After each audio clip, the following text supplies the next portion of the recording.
What? What? What? What? What? What? What? What? What? Why can't you? Why can't you? Why can't you? Why can't you? Why can't you? Why can't you? Why can't you? Why can't you? I did this. Why can't you?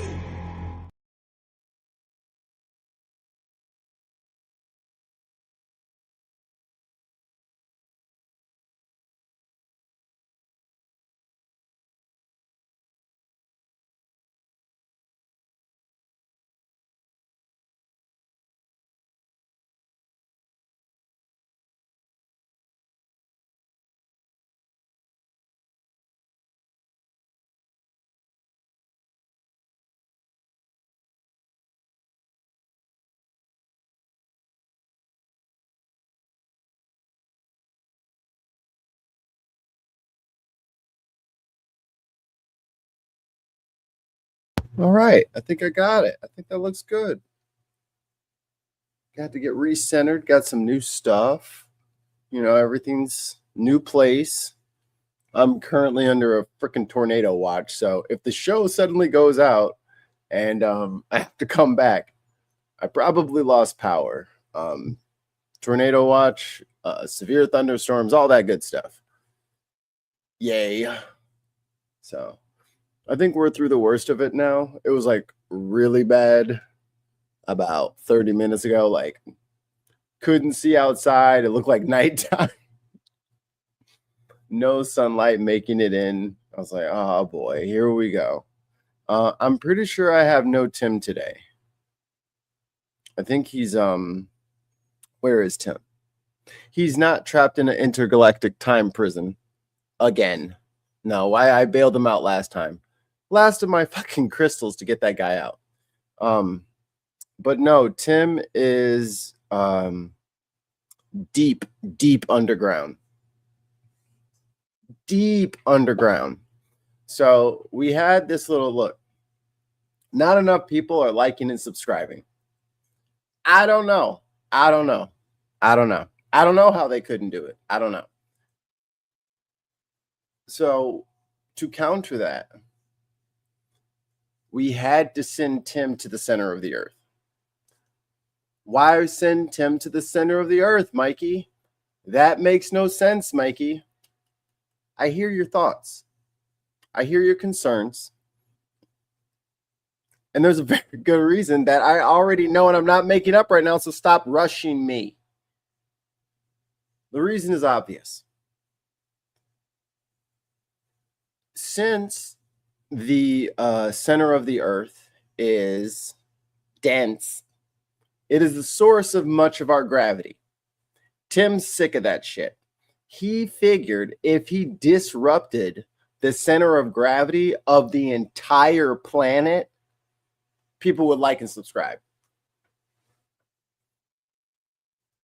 That's y'all friend. Y'all told me to do a show with Tim. I didn't even know the guy. I didn't know he was like grew levels of, you know, villainry. I didn't know. How was I supposed to know? But y'all let me do the show with him because that's what y'all liked. Y'all wanted it to happen, so I did it. No, I'm not sure why. I forgot. He told me, but I forgot. I listen to my friends and I value them. I just can't be remembering shit all the time. You got to write that shit down for me. Because I may or may not be in like the same, oh yeah, same state of mind next time I like revisit this. Oh, it's low light compensate. See, I told you, I have my blinds are open. I have no sunlight coming in because there's a freaking lake over my head. A friggin' lake. Man, we need some rain out here. All right, let me say hello to the people. And then we got a pretty standard issued show today. I'm going to grab the chat since I'm solo dolo. God damn it. I hate listening to my voice. How the hell do y'all listen to this all day? Well, not all day, but you know what I mean. Too much of your day is spent listening to my weird fucking voice. Let's see. Now I need the vertical chat. Nah, I don't need the vertical chat. Nah, forget it. There we go. And now I can do my buttons. Yes. Oh, Tim's not here.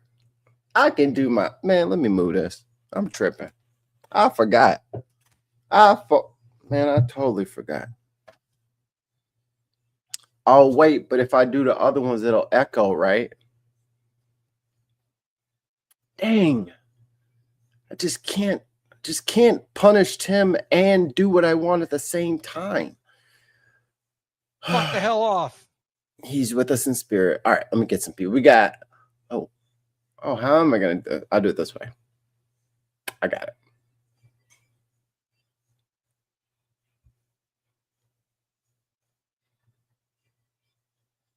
Yes. Yes. But then yes. Ha. All right, we got Lost Missionary. Lost Missionary beat all of you. I was actually still in the room when that happened. Billy. Oh, yeah, I got the other one too. Oh, the one my big one. Chris C. Yes. Person impersonator.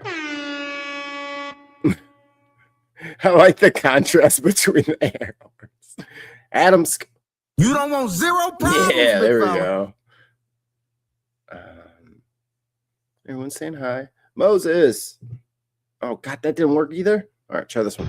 You can't park this, huh? There we go. A lot of these buttons don't work anymore because I changed the location. Let's see. I can't use my mouse with my other hand. All right. Phone, I don't need you right now. Okay. I think I'm ready. He better be out voting. Goddamn right he better be out voting. He better be voting once. One time.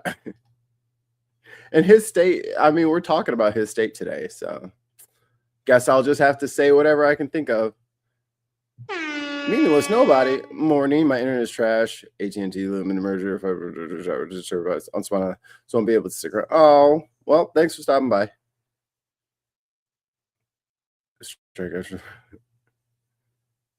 No, it's great. It's fine. It's fine. We're gonna let everybody out anyway. Oh, Pup. Hi, Pup. I was like, who is this? And how the hell did they know about the show? I was like, who's this strange new person? From Universal Studios Hollywood. All right, who else we got? I'm hunting. The Dark Lord Greg. Hold on. This is I need a thunder crack in that. It's like, you know, that's what I need. Oh, What do you need? nothing, sir. Hi. We weren't doing anything. Hi, Hi. Bucko. I thought you were busy today. No, I'm just Oh. late. Oh, I thought you had some. I thought you told me you had a thing, and then I forgot what it was. I just assumed that's what. I was like, Tim probably told me he wasn't available today, and I just didn't remember that shit. My schedule has been wacky over the last few weeks. Tim will be like, "Don't forget, tomorrow I'm going to space." I'm like, "I'm not gonna fucking forget you're going to space." I don't know where Tim is. I don't know what happened. No one knows what happened to him. Yeah, no, this week should be fairly normal. Cool. I don't know. Hey, Viper Scott's in the building. Do. So what are we talking about? Tim, we're talking about you, Buckaroo. What did I do? Little old sweet baby faced you. What did You I think do? you're going to bring your cherubic smile in here and not get called out? It's primary day. Did you vote, motherfucker? Motherfucker, did you vote? I'm going to vote after the show. Good answer. Good answer. But it's primary Tuesday. So we're doing the primaries for 4 states. I love this. I love this, by the way. I love this. Thank you, Viper Scott. Dude gets his hair cut, and they're like, "Who's the new guy?" Would you introduce yourself to the audience? Yeah, hold on one second. No, don't do me. Why are you going I after voted me? for Trump. Therefore, everything that I want to happen needs to happen. When you guys attack him, he just attacks me. Pretty soon, Tim's gonna be closing the Strait of Hormuz, and it's Open gonna the be fucking strait, you crazy bastards. it's gonna be a whole boondoggle, a whole quagmire. The more you attack Tim, the more he takes it out on his neighbors. Guys, that shit just pisses me off, man. Okay. Tim's gonna get a fucking bad email, and then I'm gonna get like 1,000 spam calls. Oh, we're in the banter section. I have something to tell you guys, and I need a favor. Okay, so my phone. This is very. Trust me, this is funny. All right, just ride with me. Ride with me. So my phone, we switched carriers, and now we do our cell phone with our internet like bundled together, right? Okay. So I had to get a new number because there was a bunch of bullshit with T-Mobile. I was on the plan with my ex, technically, kind of, even though she was off the plan and but her name was on it, so I would have had to like call her and get permission and shit like that just to keep my phone number. And I was like, I'd rather change my number than fucking call her. So I just got a new number.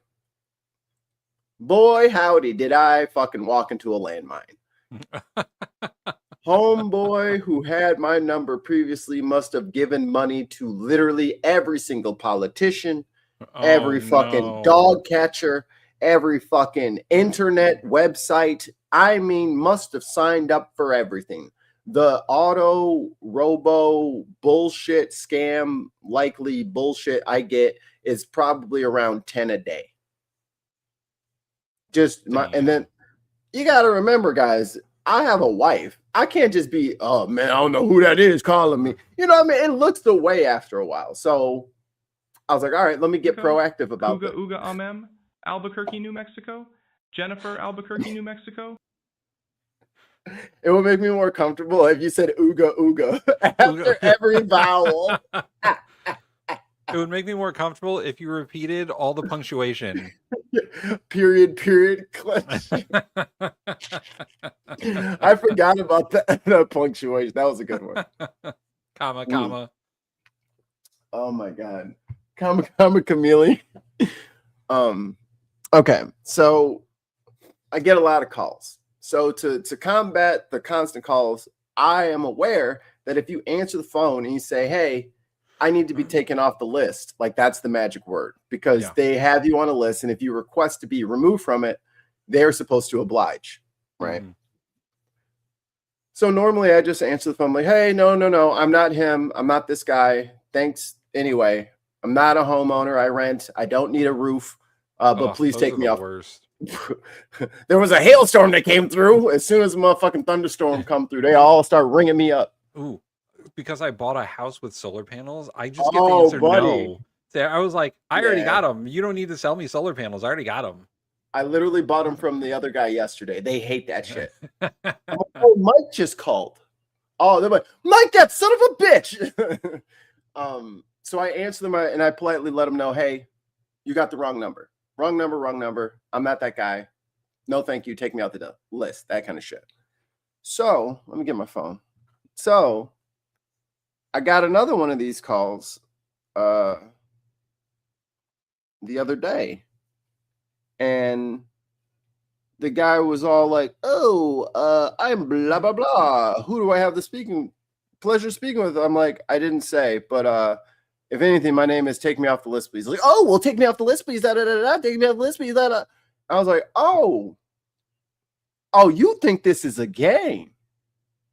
I'm like, oh, are you mocking me? Oh, okay, buddy. You just fucked up. Hangs up on me. Let me tell y'all something y'all may not know about me. I have a certain skill for cracking games, for finding loopholes in systems. That's why I like playing with a riot shield and Call of Duty. Buying Tim's vote. Please ship it to me. $5 from the Dark Lord Greg. Thank you, Dark Lord Greg. So this motherfucker, like, y'all don't know about my supercomputer brain, especially when it comes to pettiness. I called them motherfuckers back 38 times in a row. Every single call, or every time I had to call back, was because I literally scorched earth their personality and they had to hang up. After call 4 or 5, I was like, oh man, ain't this a bitch? You can't even get me to stop calling. Oh, it's almost like your little computer over there keeps giving out, it automatically answers, and you have to say hello because you don't know if it's somebody else. Oh, it looks like I'm about to be with you for the rest of the afternoon, homie. So how many bitches you getting sitting in that sweaty ass call center with a bunch of your little cousins? None? You got alimony you got to pay? How's that child support hitting you? I went through every single sector of his everything. There are probably about 6 people in there. I went through the whole call center. Well, I don't know however many 38 goes into 6, but I devastated them for half an hour or 18 minutes until they blocked me. Damn. They blocked you? They blocked me. I can't call back. Yeah, let's call them right now. The number you have dialed is not in service. Please check the number and try again. I made him turn the bitch off. So then after that, the boss calls and tries to harass me. I got that one recorded. Hold on. Motherfuckers always trying some dumb shit. Can you hear me? Mindy? Hello? This call will be recorded for training purposes. Who's this? Training purposes for what? Who is this? Well, who's this? I mean, you called my phone. I'm just letting you know this phone call is being recorded. Who is this? Who is this, man? You called me first. I called you first. Who is this? It's better not be Luciano. So that's the first name of the guy. I'm telling you right now. So you think you're funny? Not be, are you playing? Are you a teenager playing on the phone right now? You hear me? Are you a teenager? I know what you're doing. Are you a teenager playing on the phone right now? I know what you think this is a game? I know what you're up to, buddy. This is a game? You think this is funny? I know. You think this is funny? You're up to, buddy. Keep it up. Keep it up. Keep it up. Keep it up. Hey. Where's Luciano? Who's in the call center with you today? We got a problem on the block. Who's in the call center with you today? Luciano. Where's Luciano? Who's in there with you today? I hear their voices. Who is it? It's the family. Mm-hmm. Oh, I can almost hear that phone number you said. That's okay. I'm recording this, so I can run this back later and enhance the footage. Oh no, guys! Don't call that number 455,000 fucking times. Tim, give him a call. I'm blocked, but you guys can call all fucking day. And you know what? I'm gonna make a little sticker. Let's call these motherfuckers at least 5 times a day for the next fucking 20 fucking years. What is the business they're trying to sell you?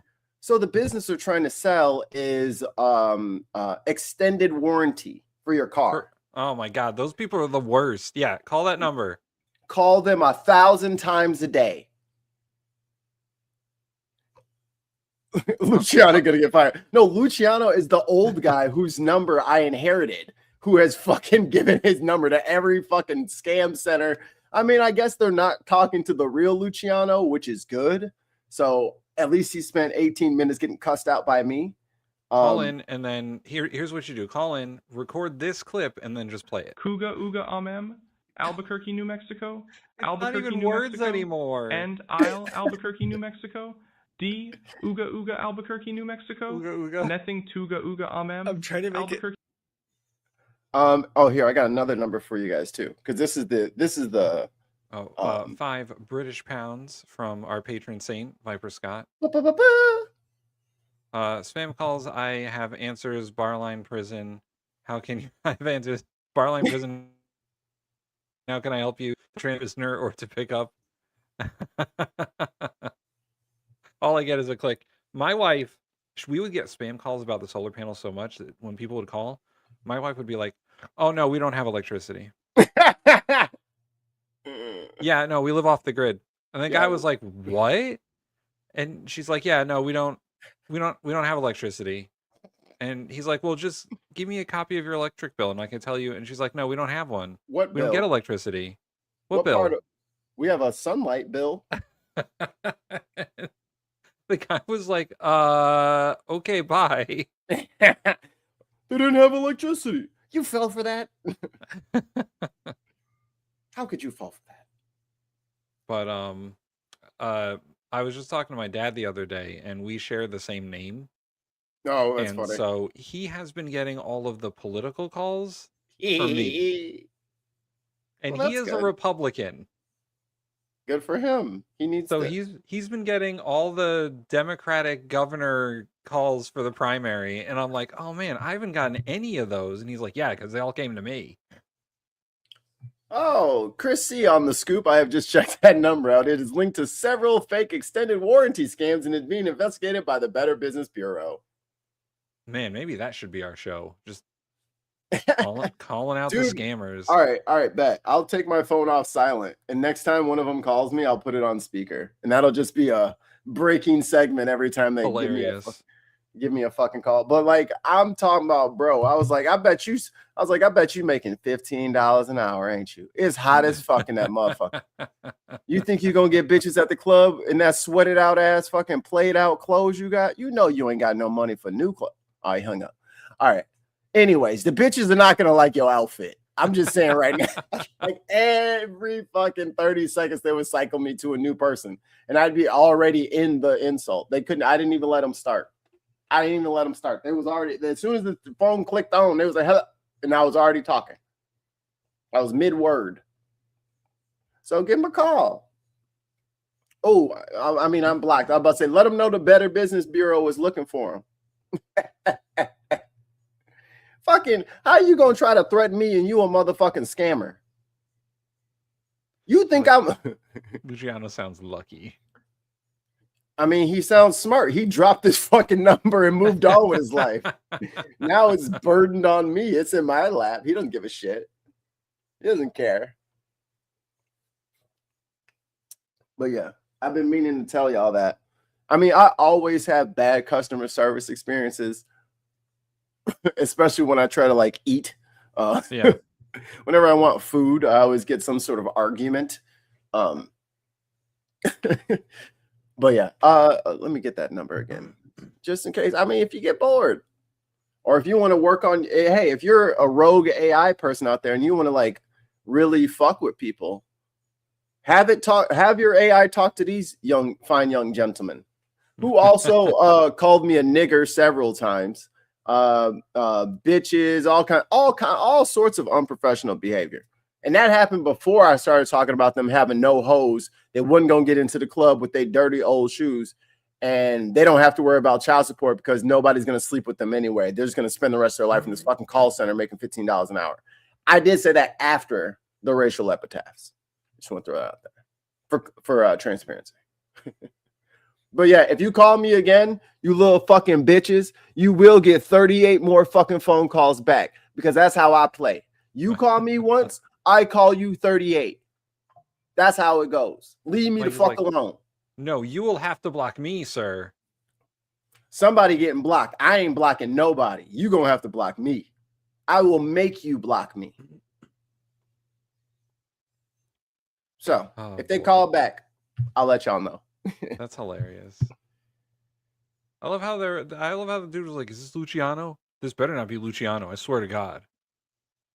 They're trying to like, because I think he owns some property or something like that, so the number's like attached to it. I'm like, brother, you got to take your number off that motherfucker. Like, update your shit.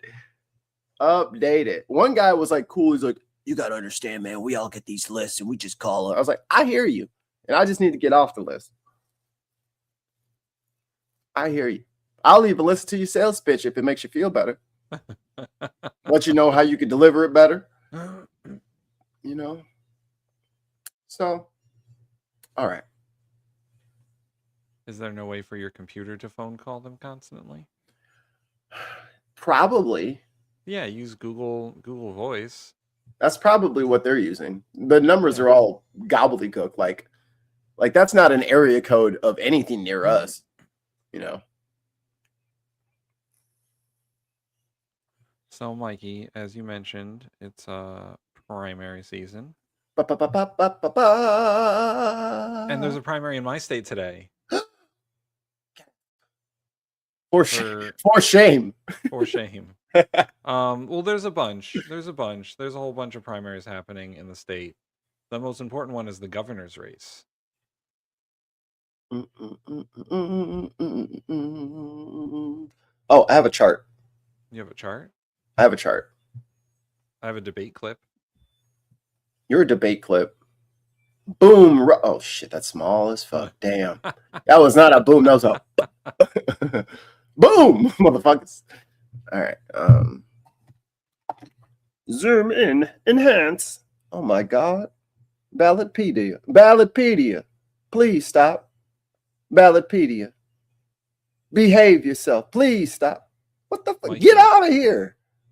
Oh, my God. Viper Scott, 10 gifted bin Oh. network memberships. I'm ready.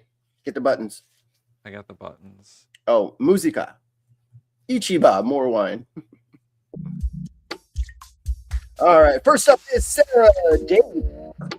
Lumpy pillows, kiss my ass. Put that We're in gonna your book. We're gonna be talking about him. Adams. Oh, Adams? Press are revved up. Adams is revved up. Check your six.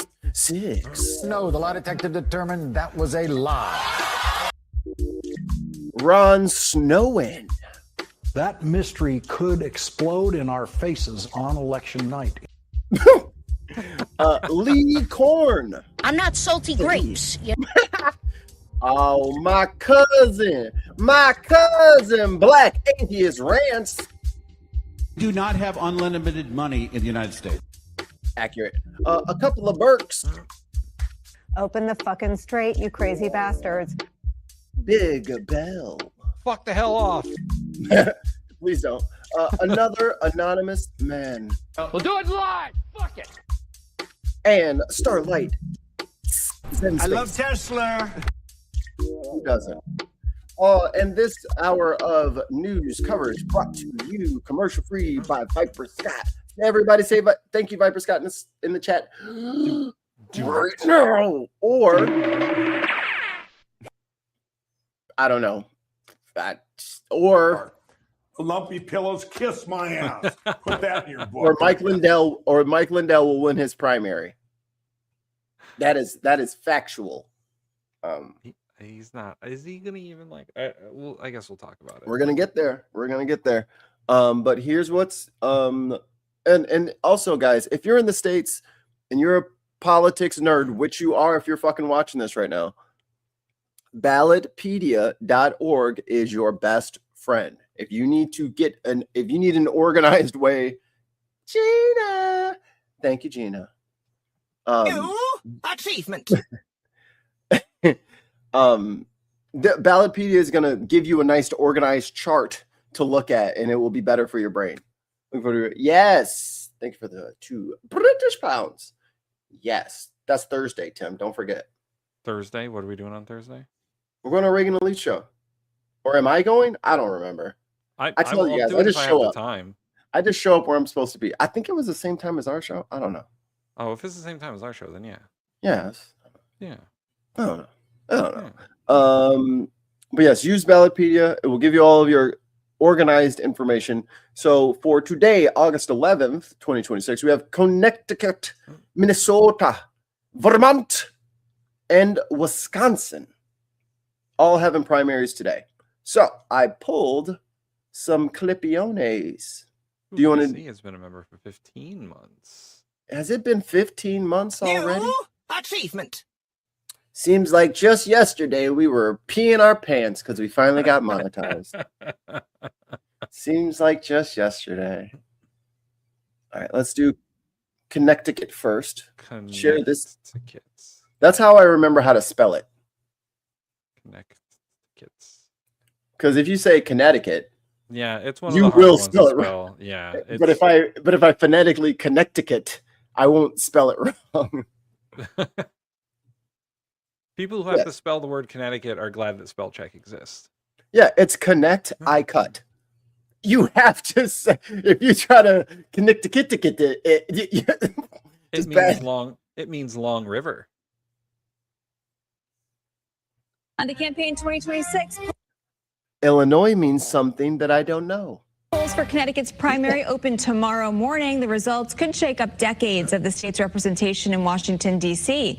Your reporter Logan Perrone joins us live in studio now with a closer look at those biggest races. Good morning, Logan. Good morning, Caitlin. All eyes on the race for the 1st congressional district. For the first time since taking the seat in 1999, Representative John Larson is facing a challenge in the primary. John Larson, finalist in the Unboxed Politics finals from 2024. I am calling on behalf of Document Delivery Services. We have been retained to schedule and deliver legal documents to you between the hours of 8 a.m. and 4 p.m. at either your home or your place of employment. We'll be making only 2 attempts to deliver these documents, which will require signatures. This is such bullshit. If we are unable to deliver these documents after 2 attempts, it will be classified as a failed action to serve, which will result in the pending matter to proceed further without your consent. Yeah. If you have any questions or if you need to reschedule this delivery, press 1 now to be connected to the next available representative. Or you What can a call the office directly scam. at Wow. So they're saying, hey, you better call us back or you're not going to get your court documents and then we're going to rule against you in court. How fucking shitty are these people? Insidious, vulturific bastards, man. Gina's like, press 1. Gina said, press 1 and hand me the phone. Crazy. Yeah, Kay. Where's Kay at? The case thing. Yes. It went completely black out here. And I told everybody in the very beginning, I was like, I may lose power. So, yeah, there it is. Yeah, it was, I mean, it's clearing up now, but the sky was pitch black and then it went green. And now it's like, good. Yeah, green's not good. Green is tornado. Yeah. I had to explain, my wife didn't quite understand the watch warning system for thunderstorms and tornadoes. And she was like, it's both, they're both warnings. Why don't you just say warning? I was like, well, watch, I explained it to her in the vernacular of taco. Okay. Watch is the ingredients for tacos are out there. They haven't yet come together. Warning is that tacos are happening. Sighting means taco over there. Taco on table 3. Yeah, sighting is there's a taco over there. Someone saw it. Yes. Confirmed taco. Yeah, sometimes there are radar confirmed tacos, and then sometimes there's tacos on the ground. Sometimes there's burritos. Tortas. Enchiladas. Enchiladas would be landslides. Yeah, so for anyone who's ever confused about the watch warning system, watch means that the ingredients for thunderstorms and tornadoes are out there. It might happen. And a warning is it's happening in your general area. Tacos they're ready. And dine in the window, chef.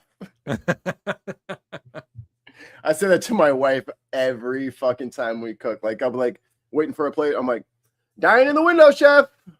Service. I need service. You got to shout hands. I say behind. Like I am seriously in the kitchen. Hot behind. Oh, I do that all the time. You have to call it, man. It's Yeah. like fucking call outs in Halo. It is mandatory. You got to 2 do upstairs, 2 balcony. You got to do it. You got to do it. Anyway, sorry. I'll see if they call back. Roger that. We gotta play that. Dude, Al Sayed is thumping the drum, man. I love that shit. Primary stage. The congressman is facing 3 opponents on the ballot.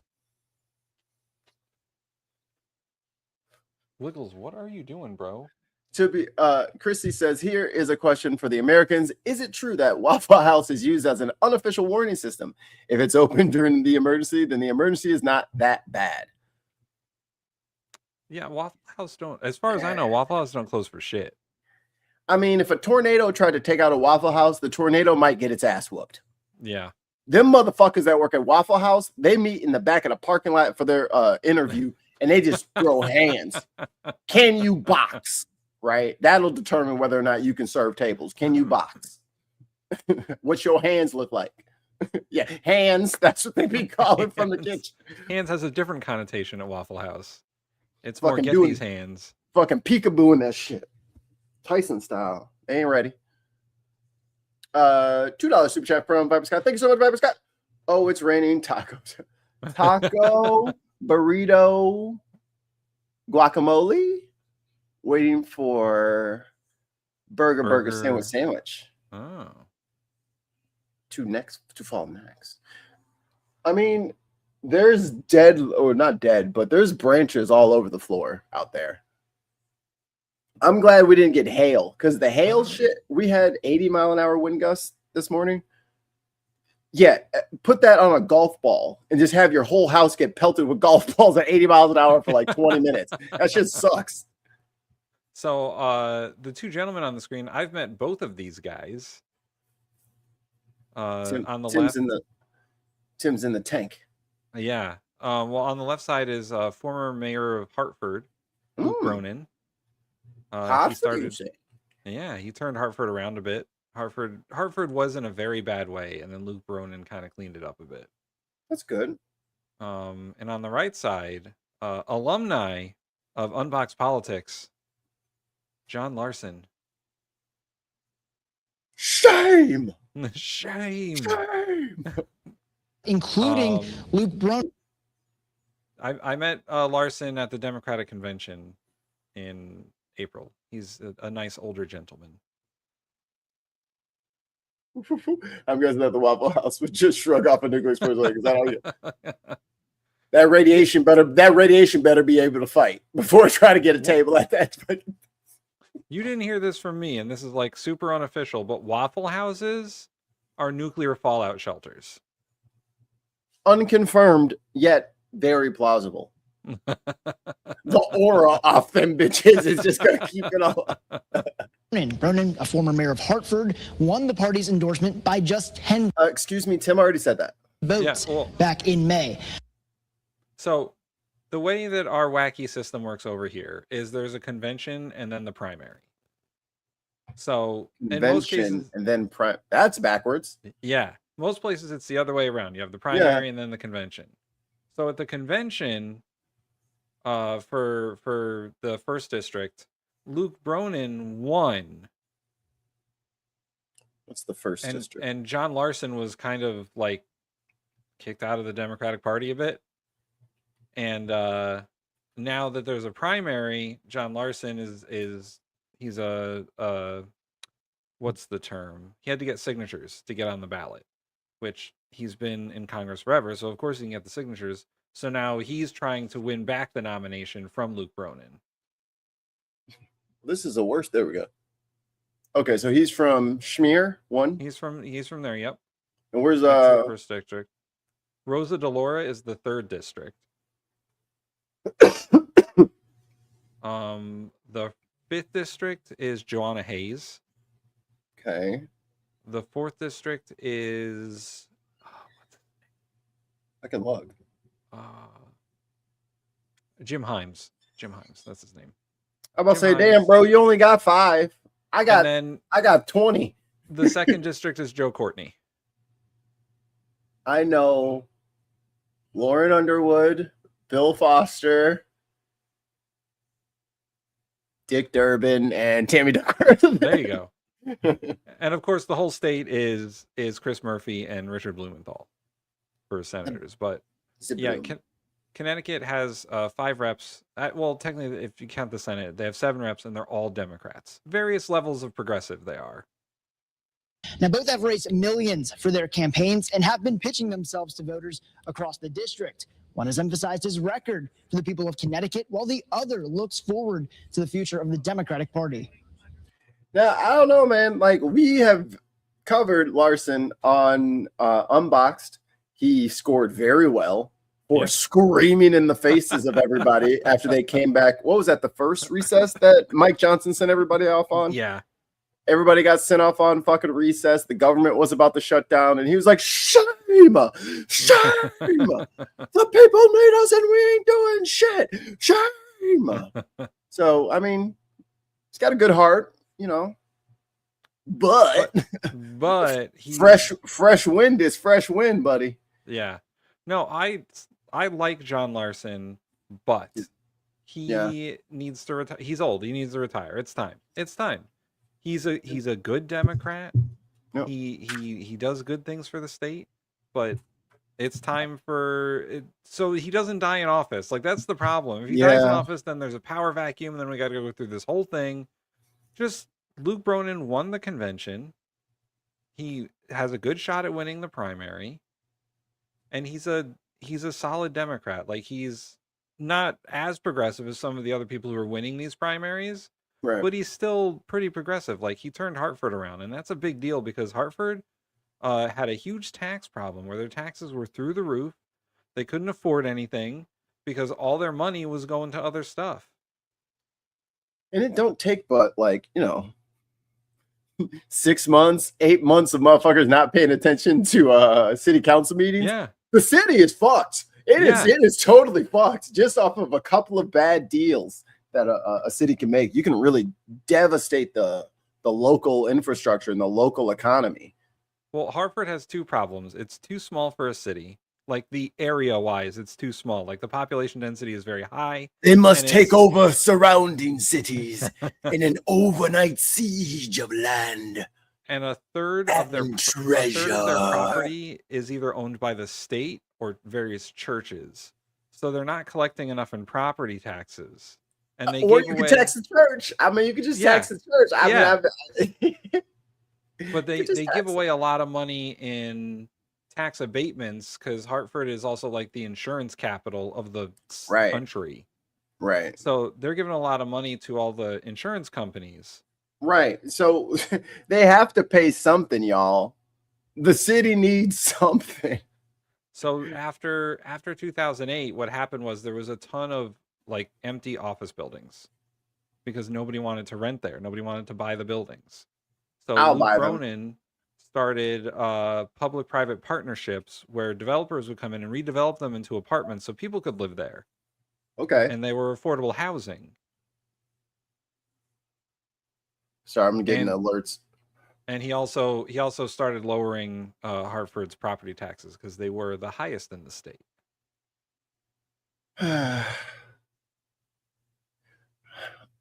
See, here's my problem. Why leave? You know what I mean? What? Why leave Hartford? You know what I mean? He got term limited out as mayor. Oh, well, good for them. Good for them for having term limits, but it's like, damn, somebody's crushing it, and it's like, all right, get out of here. No, yeah, he got term limited out. Yeah. Damn.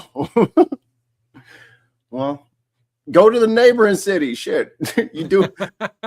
I hate to see people who are like good leaders go to Congress because then you go to Congress and it's all fucking pageantry and fucking military parades and holding up little fucking placards instead of fucking yelling and screaming. Like, yeah. Politicians become less effective when they go to DC, in my opinion. Yeah, I like governors and fucking state reps over like DC reps because they just actually can affect people's lives better. Well, yeah, because then you got to play the national party politics, and nobody wants to do that. Yeah. What is Bronin going to go in as? What is he going to deliver? Is Bronin on any committee yet? What is Bronin's agenda? Well, no, he's not in Congress, so no, he wouldn't be part of those yet. You know, he has to win, and then he could, you know, do it next. What has he said he's going to do? I have a record that people can go to and see what we accomplished. You can't. I know you have a good record, but it's time, dude. Yeah, I think you should just go out at your prime, at your peak, you know, or a little bit past your peak, and then just kind of like, yo, Bronin is I love this guy. He is going to take this torch over the finish line. He's like, no, I will stay. Like, come on, bro. Stop, man. Here, don't make us say it. Don't make us say it. Here's his website. Okay. Make it a little bigger here. Bringing down costs. I like that. He wants to bring down the cost of housing, healthcare, and electricity. He wants to abolish ICE.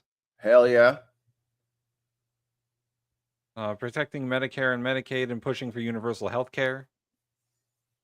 I promised my mom, I'm like, you know, the next slate of candidates, there's going to be no money to Israel, and universal health care is a non-starter. She's like, I don't know. I'm like, look around, Mom. I'm telling you, man. Build more housing. Here we go. Everybody has to fucking build more. Dispossess these fuckers. Affordable child care and elder care. No one talks about elder care. Because that's crippling for families. Even if you do everything right and you're successful, if Granny takes a spill and has to stay with y'all for a while, a lot of people can't absorb that cost. Here we go. Reproductive freedom is a basic human right. Radical. Protecting LGBTQ plus rights. Radical. Climate change. Radical. This guy might as well be in the DSA. He's wrapped up. Rolling back the president's power. You know, that's radical. How are you going to tell the president that he can't be radical? That's radical. Also overturning Citizens United. Radical. He is fucking Ninja Turtles radical over here. Creating a fair tax code. Reducing gun violence. No, that is good for us. Educating our children. Oh, what do you want the kids to be smart? Oh, hell no. Radical. Infrastructure. Radical. Social Security. Radical. The restrict artificial intelligence. That's it. So that's what Luke Bronin's trying to do. He's trying to be radical. I think you know, we should. All right, Tim, I just thought of it. All right. Nobody steal this fucking idea, you little bastards. All right, this is very good. We need like a picture of like a surfer and like a BMXer doing like radical left. Oh my god, yes. Someone needs to make a non-AI version of that. Just radical, dude. You just pop it up on the screen. Radical. Just totally rad, man. These radical progressives are totally catching the waves. They're just kick flipping all over the place.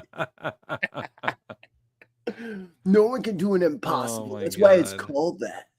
For democracy and not for competition. And voters have a choice in this. I need to clip Ninja Turtles. Okay. Note to self. Clip Ninja Turtles saying radical. When he's like a little turtle and they're doing the flashback and there's a little Michelangelo jumping. Radical. That's them. District for the first time in almost 3 decades. And what I'm hearing out there is the same thing that I feel, which is respect John Larson. But it's time. We need to start getting some new energy in this Democratic Party. Now, Republicans are also holding primaries in 2 House districts, including. Okay, little local news guy. You went with the double Windsor. Clip. Who let that 15-year-old do the news? I mean, he's shaped his brow. That's fine. So I'd have one critique. If you're going for all this, I need a jacket. Yeah, he does need a jacket, a You need blue a blazer. jacket. A blue blazer. Or black. Or black. Black with maybe not pinstripes. Nah, I wouldn't do pinstripes, not with all that plaid on the tie. Give me some pink cufflinks. Give me some pink cufflinks to kiss off of the pocket square. Pink pocket square, chrome to accent the tie clip. Keep your accessories the same. I think that'll help this out because the shirt's too big. So the double Windsor looks wrong. So the double Windsor looks wrong. The collar is all jacked up because it's the knot's too big and the shirt's too big. So there's too much fabric. It's okay. We're gonna get you in a slim fit. We're gonna put a blazer on you, and this outfit works. Works great. Including the 5th congressional district. It's Connecticut's most competitive, which nearly flipped for a Republican in 2022. Now, early voting wrapped up yesterday, but you can still request an absentee ballot. If you do that, it has to be mailed and postmarked today. And Larson, he's not the only one facing a challenger for the first time. We have a look at the governor's primary coming up at 5. Live in the studio, your reporter, Logan Perone, Channel 3, Eyewitness News. All right, Logan, thanks. Nice to see you here early in the mornings. Nice to see you here early in the morning. Why you got to say it like that? He doesn't normally work in the mornings. Why you got to put him down like that? You know, you can be like, "Wow, you really smashed it this morning." You know what I mean? You could say the thing without being like, "Wow, glad you fucking woke up this time." Is this like an opener closer situation where the openers all hate the closers and the closers all hate the openers? That is one of the truest dynamics we have ever discussed on this network. Openers and closers are the real duopoly. And then you got mid-shifters, which was me for the most part, trying to bridge the gap. Yeah. Look, they're not trying to be lazy. They just don't know what you want. They're stuck in their ways. Let's just make it easy for them. In my restaurant career, I think I've mostly been a closer. And when I was working opens, they would shit on the closers so much. And I'm like, you guys know that I'm one of them, right? I am them. Bum, bum, bum. But the closers would do it too. They're like, fuck the people that open. We don't care about them. Hey, Tim, don't say anything for like 3 seconds.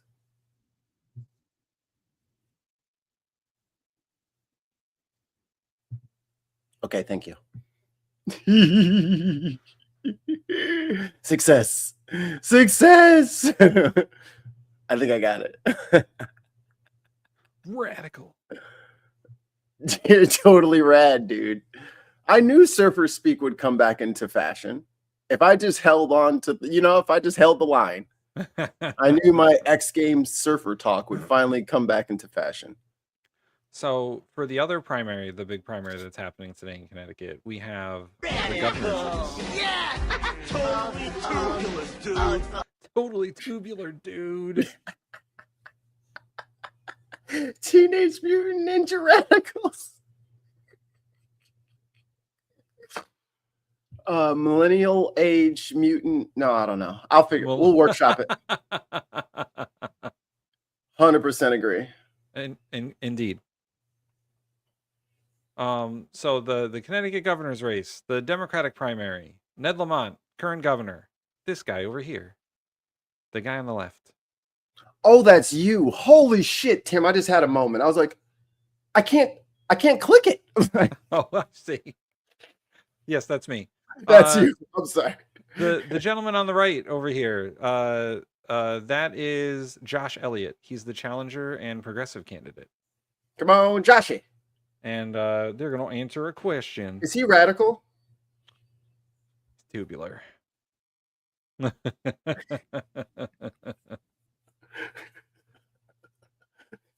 It's such a crazy thing to call somebody. It's such a good word. Speaking of fucking AI. Hey guys, I really enjoy your streams. I'm so excited to be a fan in your community. Is that supposed to be twin? Go back to the other one. Is that supposed to be yo twin? Is the AI trying to Twan?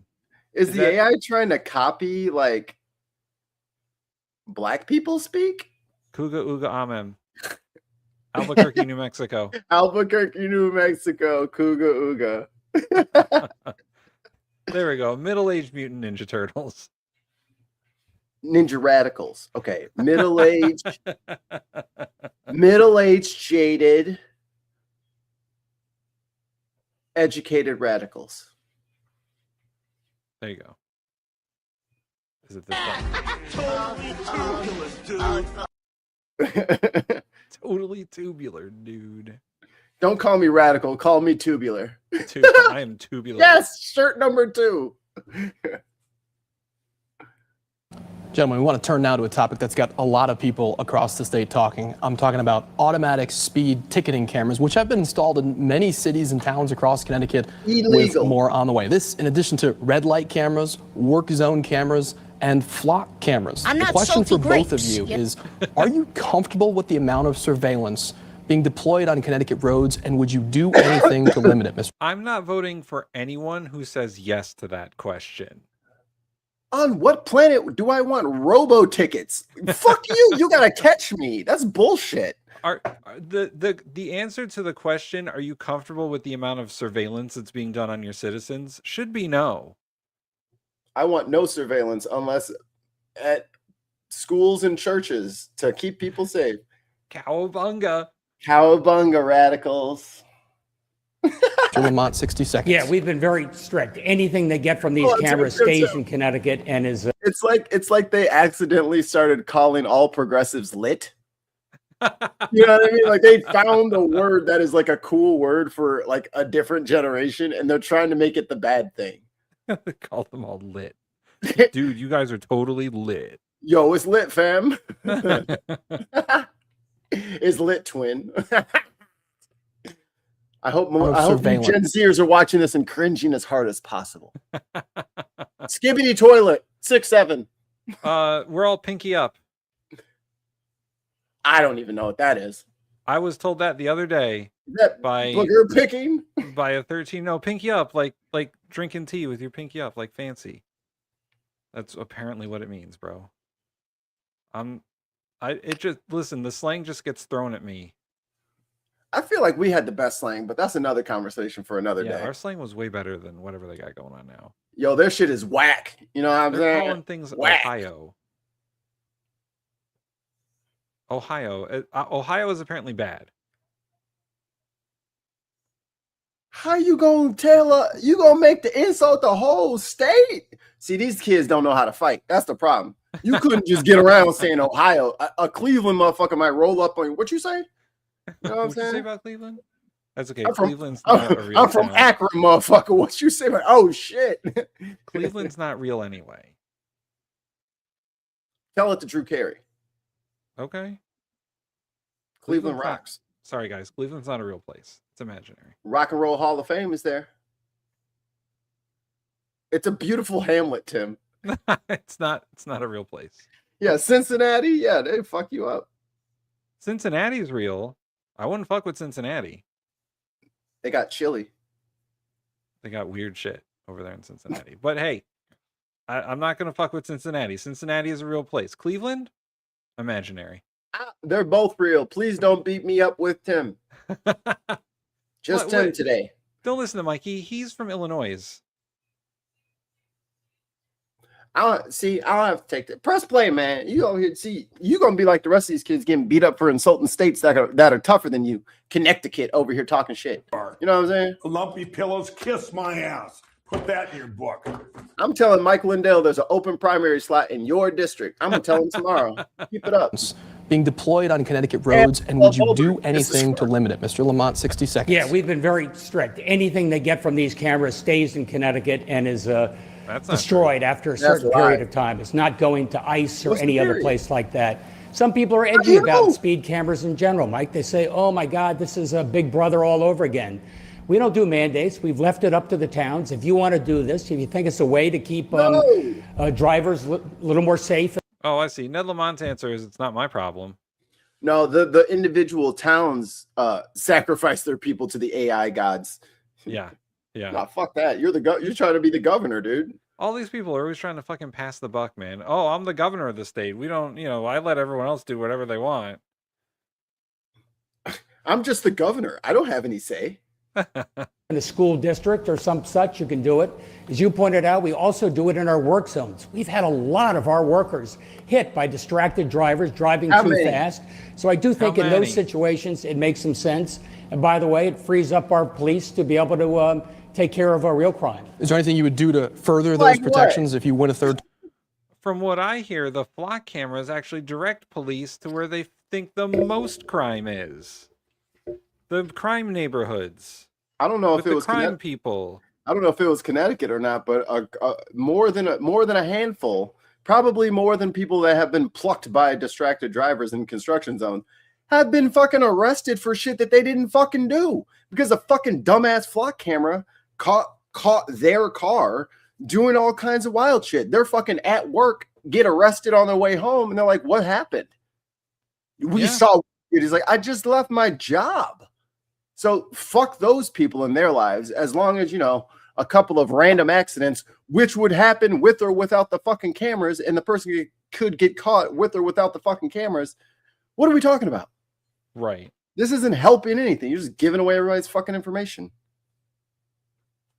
Put the flock camera outside his house. I'm going to make darn sure that that information doesn't go anywhere outside of the state of Connecticut, and it is destroyed after a limited period of time. Okay. Thank you, Mr. Elliott. Same question. Are you comfortable with this amount of surveillance being deployed, and would you do anything about it if elected? I am not comfortable with this amount of surveillance. The reason is we know what's being used, these flock cameras are being used for. They're being used to surveil people who are peaceful protesters, people who are seeking reproductive access, undocumented immigrants. And what they're doing is they're creating this vast network across the U.S. Windsor, I think, is a shining example of when a town realizes that their data is being collected elsewhere. And we can just say that it's going to stay in our state. The fact is you can't prove that. It's going to be moving. It's going to be mobile. And the only way you can ensure that that data doesn't go anywhere is if the data is not collected in the first place. Now, there is a difference between just our speed readers and when you're talking about flock cameras. Those are...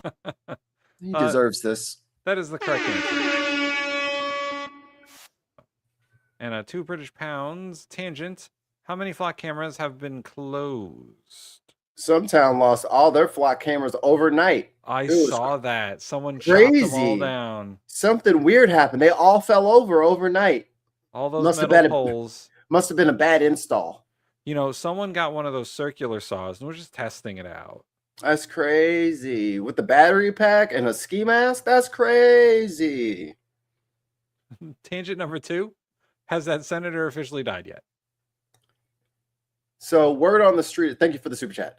Word on the street is that there was some journalists camping outside of his house, and they saw some equipment moved in, that like the boxes, and they looked up what was in the box or whatever, like the packaging thing, and it's like a lift for like getting people from like a chair to like a couch, or like a chair, like out of bed, or it's like a mobility thing. So that got delivered to the house recently. So that leads us to believe that he is alive, but maybe he cannot walk and cannot raise from the bed. Yeah. Yeah. That dude definitely can't walk no more. He's not among He's the not walking. mobile. He does not have, he's not ambulatory, as they say. Which, I mean, plenty of people have served in Congress in wheelchairs, and like Tammy Duckworth has 2 prosthetics, and sometimes she uses the chair, sometimes she walks. It just depends on what she feels like doing. So he could serve, but that's just the walking part of it. Can he think? Is he even still here, or are they just moving his body around, and that's just making it easier for them? People need to know. True. They're probably just tired of manually propping him up by the window. I mean, like if he cannot serve, he needs to go. And just holding his body hostage so that you can maintain your majority is some, let's see here. This is sick shit. That is fucked up that they're just going to hoard his corpse like that and just make him weekend at Bernie's until the primaries are over. Yeah. Disgusting.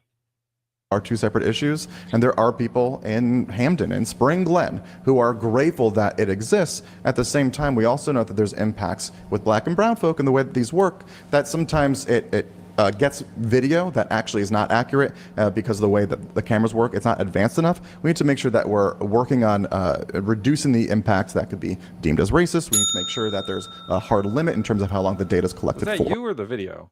The video. Okay. I was like, damn. I want to ask a follow-up on this. Middletown, for example, one town that has the speed enforcement cameras, they've collected millions of dollars in revenue from these tickets. At the same time, they have raised property taxes on their residents. Should there be some requirement in state law for property tax relief for these cities and towns that have this new stream of... You will serve the Galactus Mechanicus as a navigator. Your mind will belong to the Lord God King. Part of the ship, part of the crew. Just plug them in.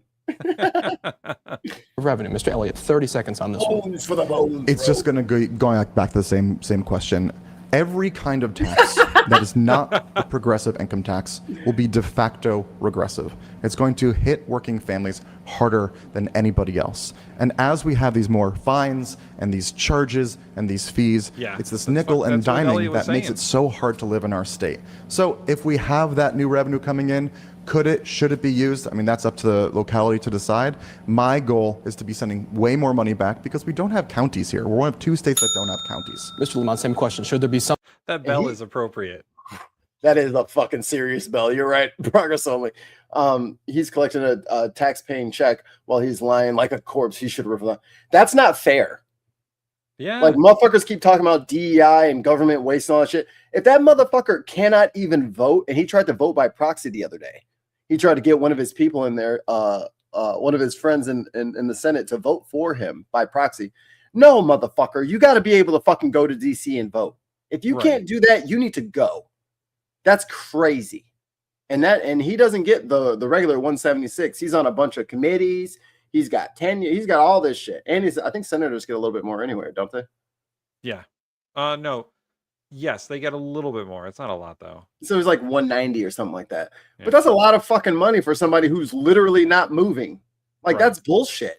Everybody else has to fly around and go meet with constituents and do all this shit. And this motherfucker gets to do nothing. Just like the last bitch who fucking dipped out for 40 fucking days because he was fucking depressed. But he wasn't depressed enough to not, make a bunch of fucking stock trades. His portfolio was looking great, even though his mood was down. Right. Like, dude, fuck that. If you got energy and focus to fucking stock trade, you can show your ass up to work. No one else gets to fucking stay home and do their side hustle instead of going to their fucking job. That's crazy. Looking at you, Fetterman. Yeah, exactly. We're gonna watch him answer one more question. This one's about ICE. Oh boy. Construction zones. Thank you. We're going to move to a different topic now. A new state law, which both of you supported, bars immigration and customs enforcement agents from wearing masks in most cases. Since that law has passed, there have been some reports of agents making arrests while covering their faces. Mr. Lamont, would you order state or local officials to arrest and prosecute federal agents who violate this state law? 60 seconds. I'll back up for a second. The week after Donald Trump was elected, I went down to Wilbercross High School right near here. A lot of kids not fortunate enough to be born in this country. We used to call them dreamers. Now Trump calls them criminal aliens. I told these kids, we love you. We want you here in the state of Connecticut. We'll do anything we can to keep you safe. And we told ICE, stay away from our courthouses, stay away from our schools, take off those masks. I want you subject to the same rules that all of our police are, including the Inspector General being able to investigate anything going wrong. Look, we've been very clear. This is what you got to do. In terms of back and forth and arrests, I don't think we're there yet. But fortunately, they've generally stayed away from our schools and courthouses. And thank God, because we're going to be very firm to make sure you keep our people safe. Mr. Elliott, should if I was a judge and motherfucking ICE showed up to my motherfucking courthouse, oh yeah, bailiff, arrest that man. Grab both of them.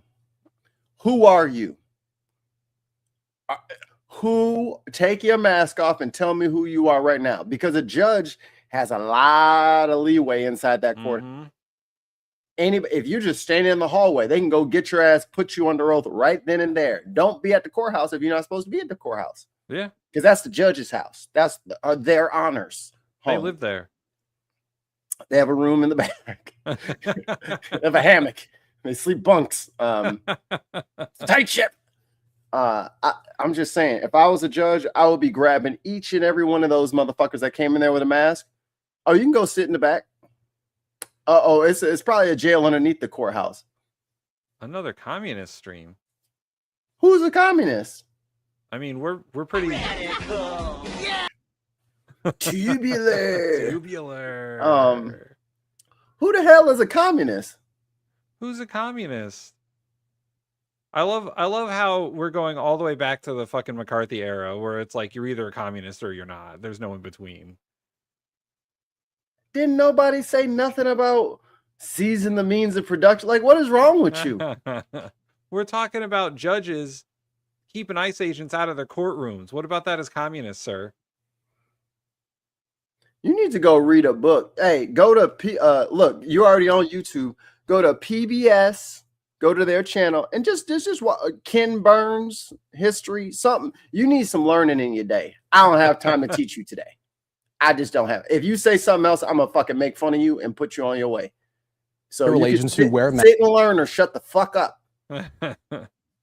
Masks in violation of this law be arrested. So when Trump got elected for a second time, that's not the only. All right. Kay's a communist. Okay, Kay's a communist. There are some communists here, but we're not communists. Violation of this law be arrested.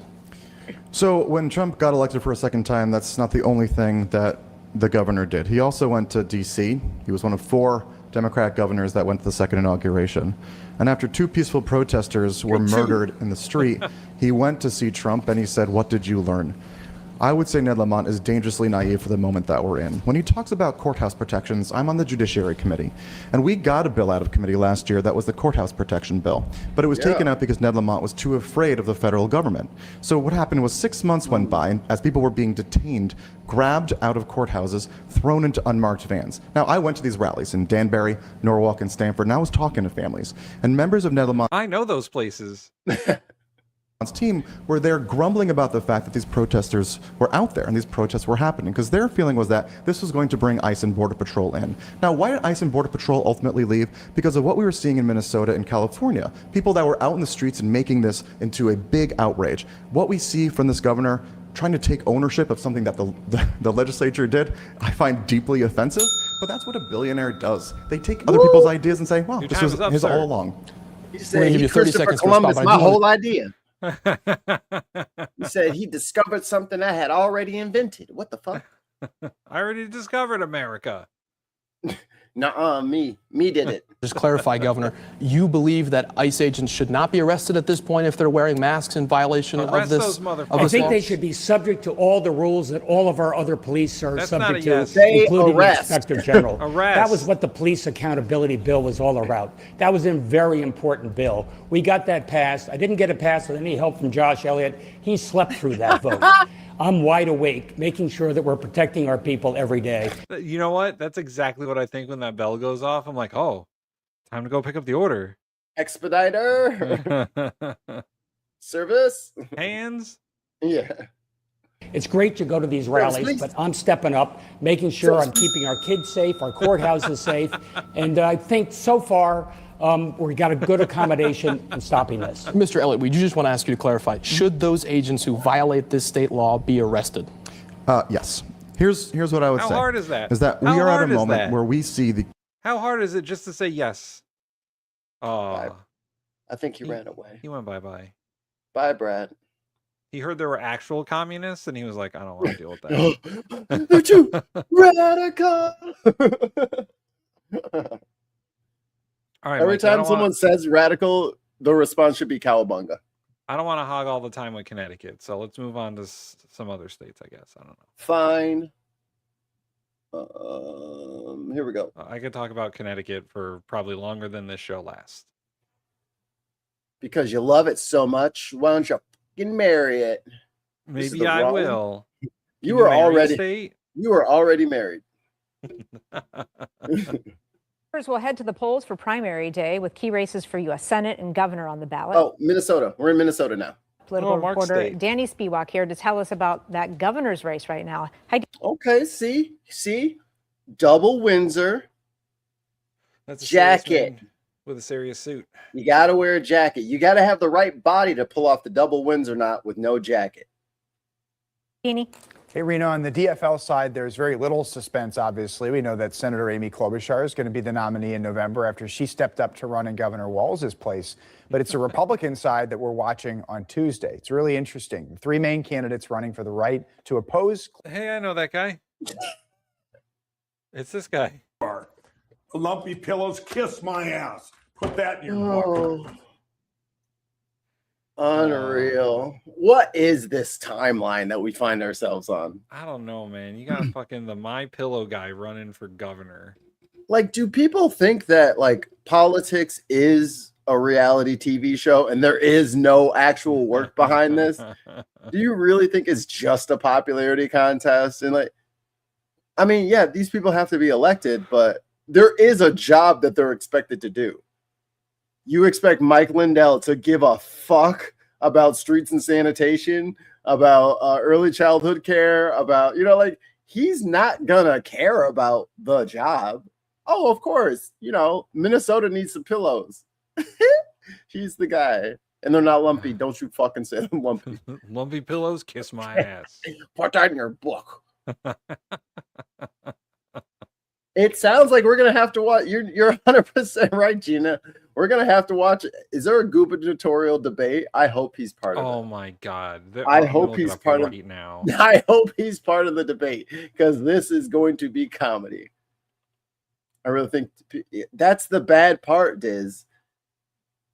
It is a lot of like it is a fucking job, dude. It is a literal job, and just because these motherfuckers are like trying to play a homecoming queen and king with this shit, it is not that. There's a real fucking expertise you have to do this.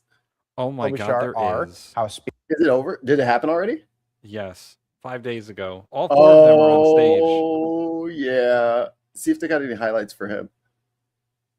I can see a little bit in the little preview thing. We should see if he has highlights. God. Lisa Dameth, businessman Kendall Qualls, and MyPillow founder Mike Lindell. This is truly a fascinating race that has taken some twists and turns in recent months. Dameth's the one that leads in fundraising and has the most political experience. Qualls has the state party's endorsement, and Lindell has President Trump's endorsement. We've had a chance to talk with all of them in recent months about why you do not want Trump's endorsement. Lumpy Pillows A+. I can't stand you, Gina. Gina wants this. The Sham Wild guy's in Florida. He did run and lose for he got body bagged. He did like 7% or some shit. He did really poorly. Why they think they should win the nomination. What we want to bring to Minnesota is just making it stronger, better, that comeback that is so desperately needed, reducing. And elephant in the room, I'm a little pissed at Governor Walz. Like, bro, he's like, well, they're going to keep attacking Minnesota as long as I'm here. So what? The people have your back. They like you. You're fighting for them, right? But consultants getting these motherfuckers' heads. Oh, you're bringing everyone down. You should just go. The attacks aren't going to stop unless you go. Don't listen to them. The answer is that Congress gets rid of Trump, not that the governor should fucking put his tail between his legs and run. Fuck that. Stay and fight. That's the Minnesota way. Taxes, ending fraud once and for all. To help clean up St. Paul. That's number one. Clean up the fraud, clean up the mess.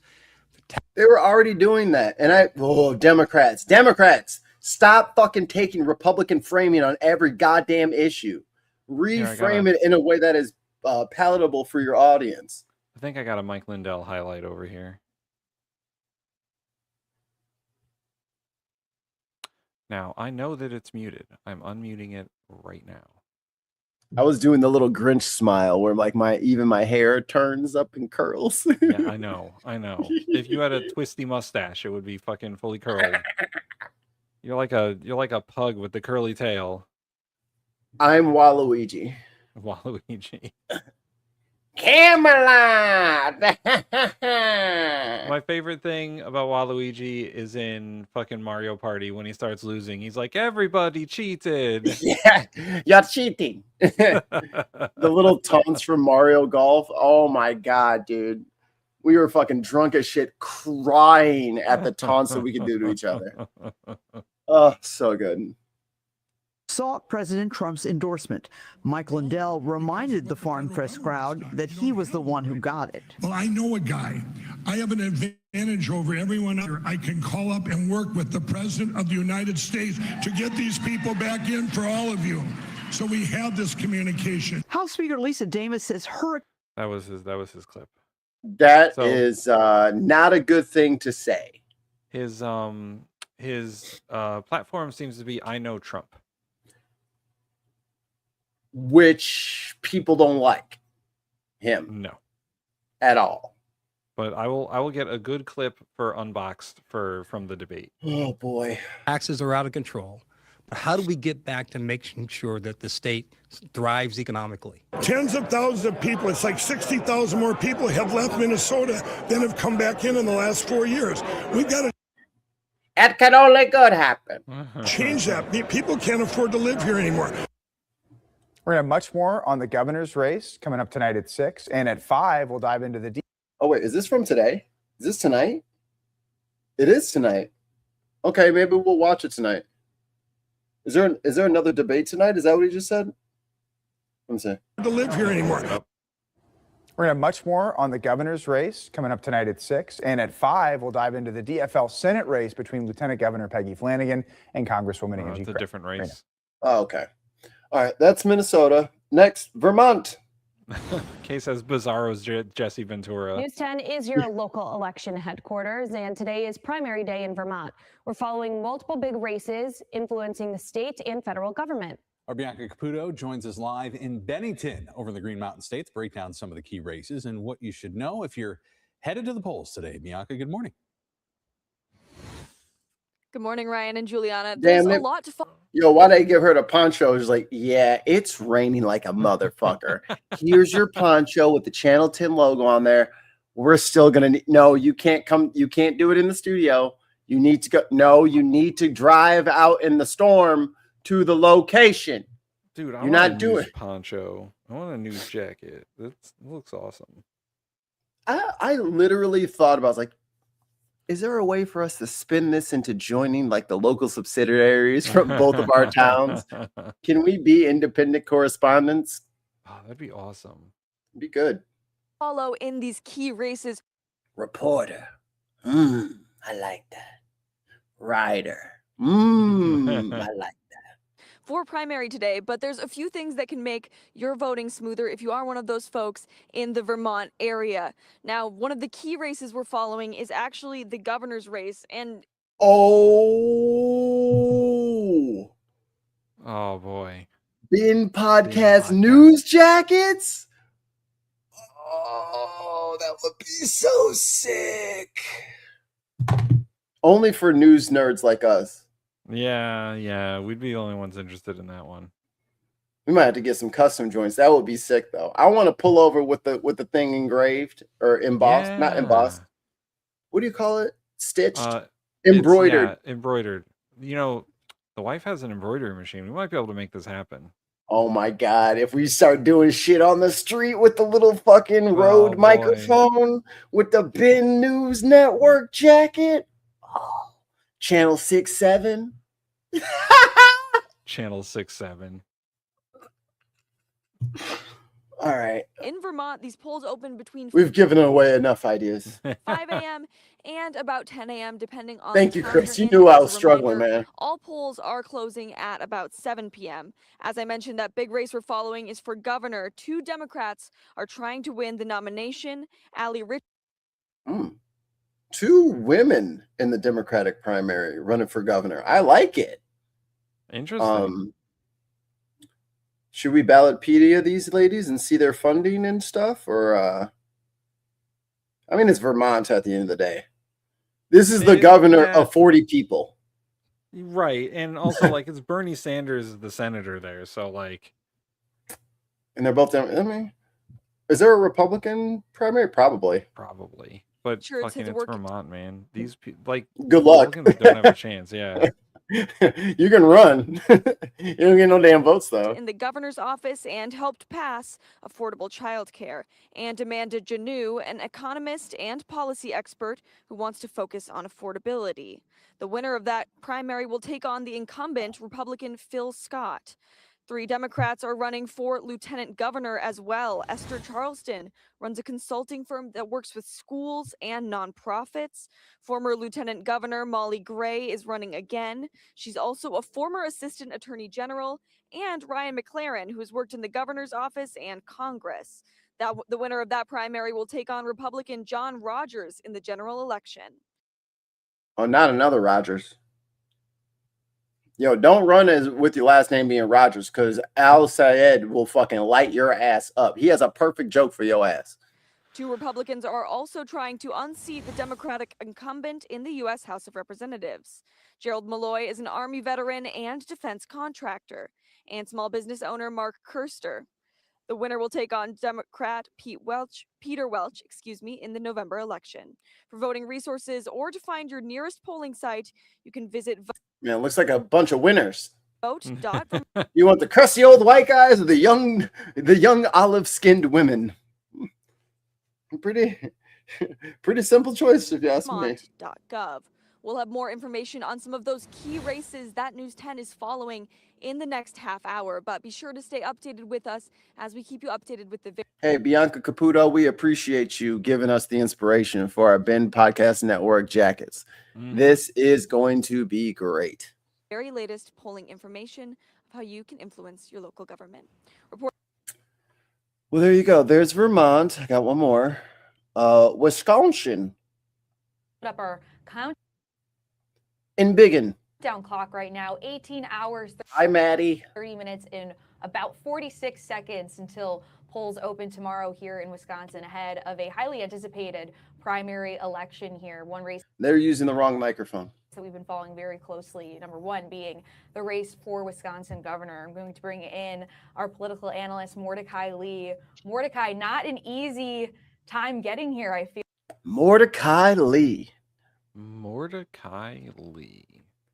That's a main character name right there. What do you think? A detective?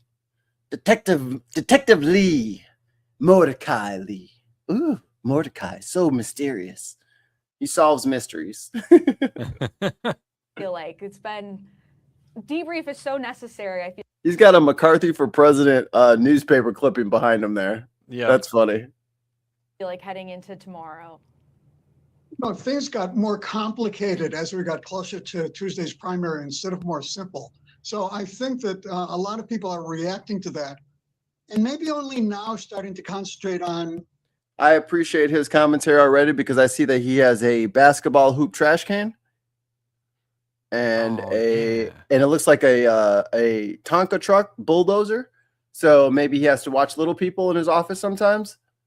He is personable. Or he just likes bulldozers. Or he just likes to play. He has a little dirt sand thing he doesn't. He's building a dam.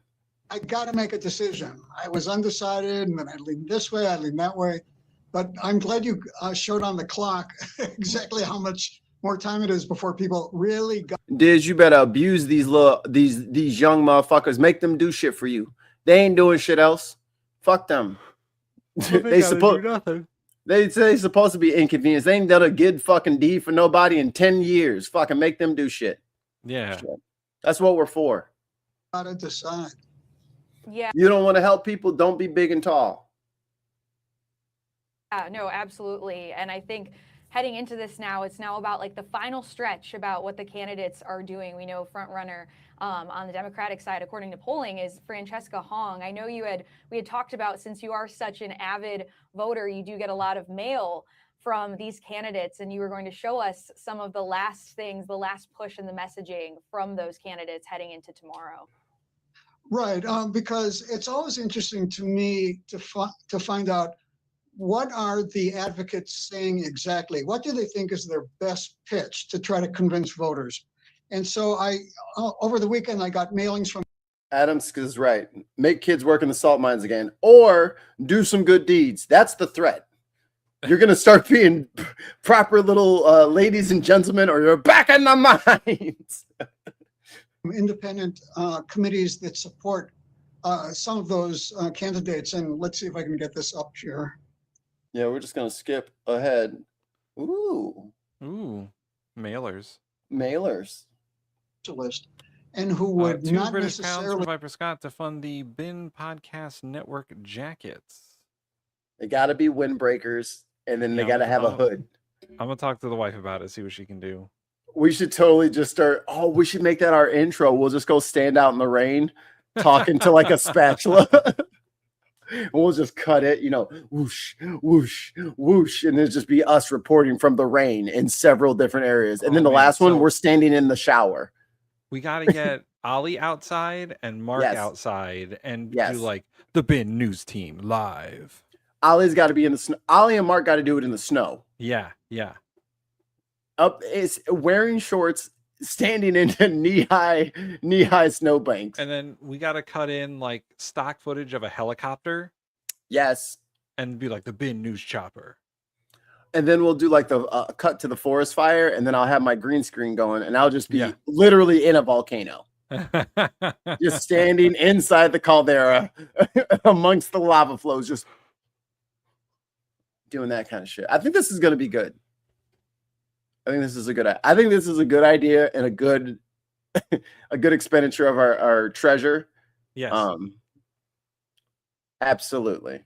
I mean, me and Tim are the meteorological nerds, but I think Ollie doing high weather is a great idea. North of the wall. The Wild Lean Weather Report. They have as easy a chance of beating the Republican candidate in November. So in a sense, what they're saying with this slogan is they're saying to a voter, maybe you like so-and-so and maybe you like so-and-so, but if you really want to be sure that our party, we the Democrats, can win in November, then please vote what's called strategically. Please vote not for who you like, who you love, who's in your heart, but vote for the person who'd be strongest for our party to win. And so maybe... Nah, vote for... This is the primary. Fuck that shit. He's wrong. Yeah. Mordecai, shut the hell up. Yeah, primary votes are for who you like the most. Yes. In the general... Yeah, now it's strategy time. When it's general, it's strategy time. But no, I'm voting for who I like in the fucking primary. This is why we need ranked choice voting. Because like then you get to like rank the candidates in order of most to least like. And then you get to have some fun with it too. Because like nobody wants to just think like, well, what should I do that's best for the party? Fuck the party. Right. Do what you do. Vote for the candidate who you think is going to do best for you and your community. Because I think that's like, maybe it's the millennial way of thinking, but it's like the primary is mine. I pick for who I like. Yeah. And then when it comes to strategy and the thing, if the Republican is bad, it doesn't matter who the blue side is. We block the bad. I vote for my dreams and then I block the bad. Ooh. 2 British pounds from Viper Scott. Who would swear he's got a snooze ass guy? Oh, that'd be funny. You know what we need, Tim? We need a gang of 10 people standing behind us with our arms crossed. That's what we need. That's gonna be very awkward to like try to get people in public. Like, I just need you to stand here with your arms crossed. Literally, don't say anything. Don't it'll ruin the bit if you agree or disagree with me. I just need you to stand there pissed. Yeah, just stand there and look menacing for about a minute. That's all we need. Just doing this kind of shit. Yeah, just be like, I don't think no one's really doing anything with their crops right now. But I was about to say, I got to catch some farmers out there in the middle of their shit so we can have the fucking tractor in the background. Tim's doing a perfect job. Yeah.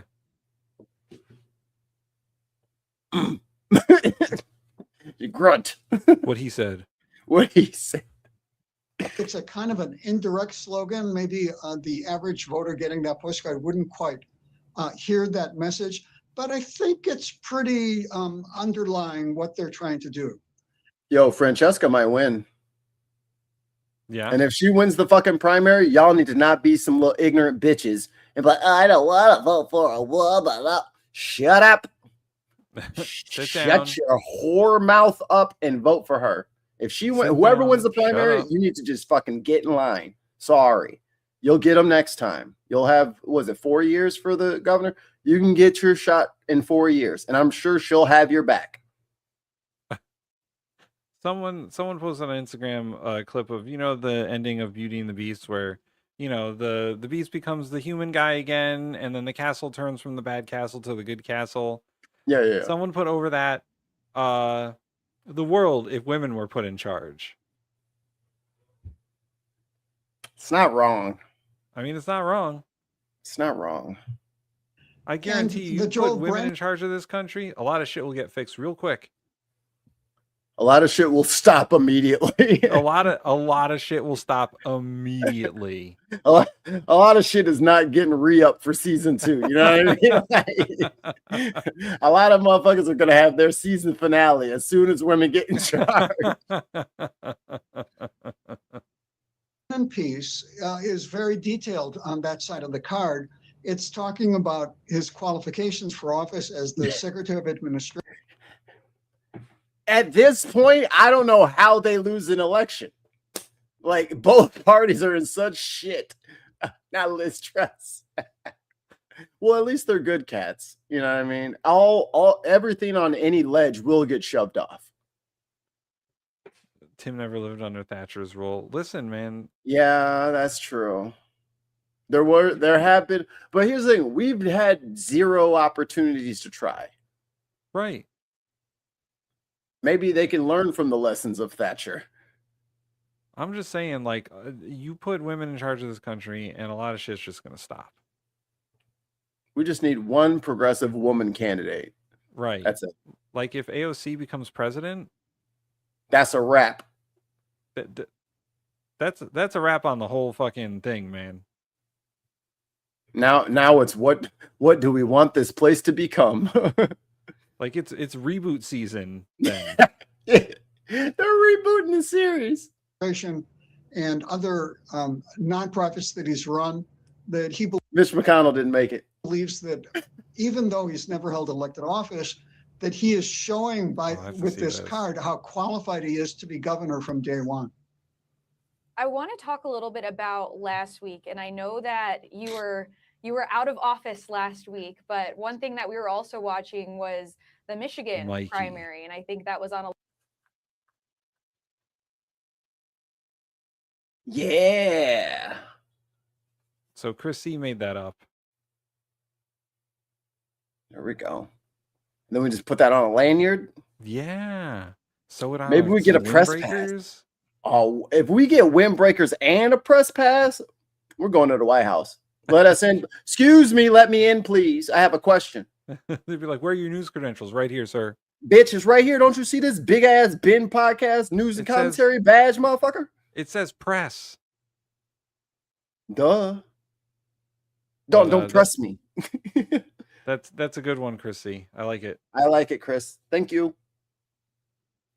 different in the race for senator for Abdul Sayed, and looking Hey, at look, those the sun's coming numbers, out. earlier he wasn't polling as closely as the race ended up being. Do you think we could see something similar like that happen here in the race? I'm bored. Not gonna lie. For governor in Wisconsin? Are you talking Maddie, to me? I think you've put your finger on it in the sense of He's the professor, not me. Is it us or the guy? Us. We need.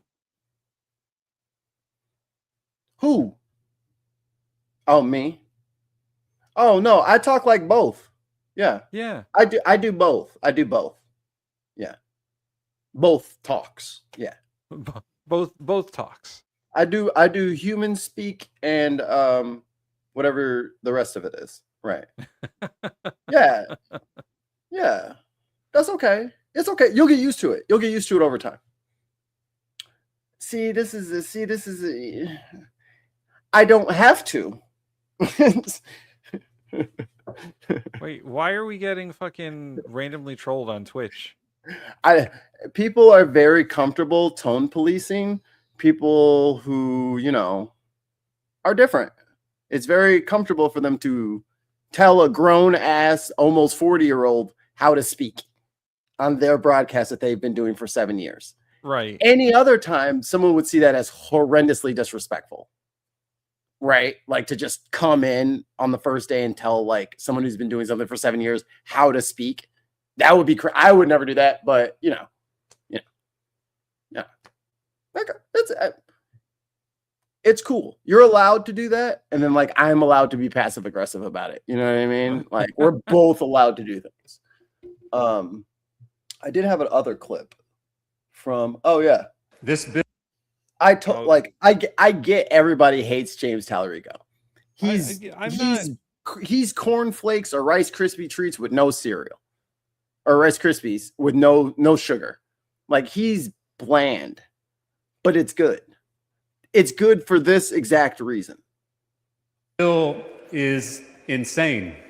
This legislature legalized hemp 6 years ago, but instead of regulating this booming industry in our state, we are now going backwards to the days of prohibition. This bill is not going to stop tech. That's James Tallarico posting this. I don't know what you want me to do. He posted a short that's over a minute long and then didn't do it in the right format. He did this. Not me. You're right. So small. He's just cornflakes. Bland. Just bland. Smoking weed. Not Frosted Flakes. Now, Frosted Flakes are a smash. This, not so much. He's Raisin Bran with no sugar. Raisin Bran has the raisins. But they took the sugar off the raisins. He's just bran flakes. He's grape nuts. He's grape nuts. He's shredded. He's not the frosted shredded mini wheats. He's just shredded wheat. He's doing, but anyway. Edibles, just because a bunch of politicians in Austin tell them not to. Texans will still use THC, but instead of getting it safely from a local small business, they'll now get it from the black market, from the drug cartels. This ban is a gift to the cartels.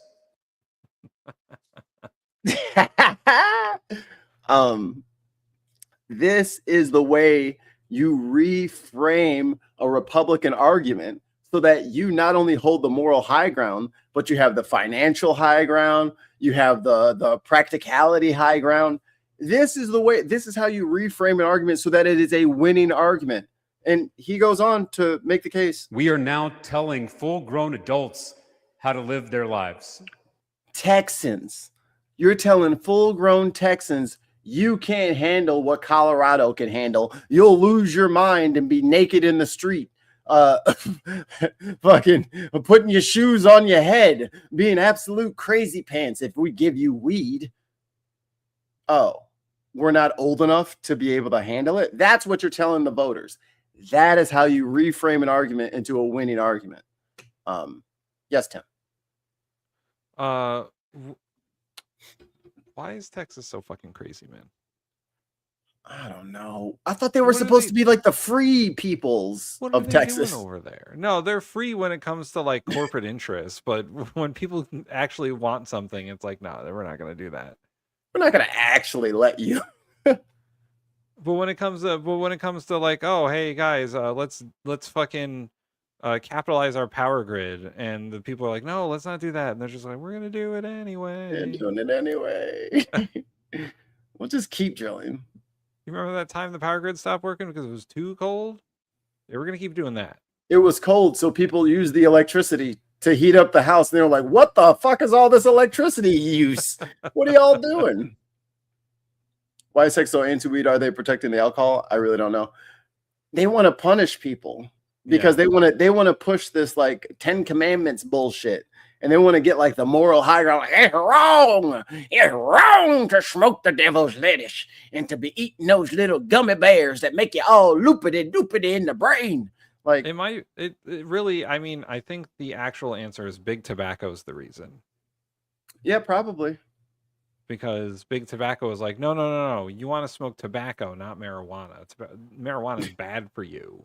Tobacco is great. It's a Scheduled 1 narcotic, you know, Right. on the same level as It's- methamphetamine and fentanyl. It's the same reason that apparently fat is bad for you, but sugar isn't. Because Big Sugar got in diabetes there. crisis out of control. Right. You're like, God, the fat, you know, the 'Cause fat is really. Big Sugar was like, hey, listen, we're going to fund all these studies saying that fat is bad for you and sugar's not. And then everyone believed it. And now RFK Jr. is in charge of the fucking health department. Right. So they deschedule it from 1 to 3, I think. But it's still, there's a lag on that. Yeah. You know what I mean? And since there's a lag on that, all these people who should have been fine, especially Texas, they should have been fine with the descheduling. They fucking deschedule it, and then they fucking put in the state thing so that you can't do shit. Right? Texas will ban it as opposed to there being, you know, so it can be descheduled. They want, they're banning it, any THC hemp products, period. So it doesn't even matter if it's descheduled. They're saying you can't have it anyway. Never mind the veterans who were very grateful. Joe Rogan went out there. He was very grateful, but never mind that. This is the nanny state at its worst. Ooh. This is big government Ooh. at its worst. I thought the Republican Party believed in limited government and personal responsibility. I thought the Republican Party believed in liberty and freedom. Nope.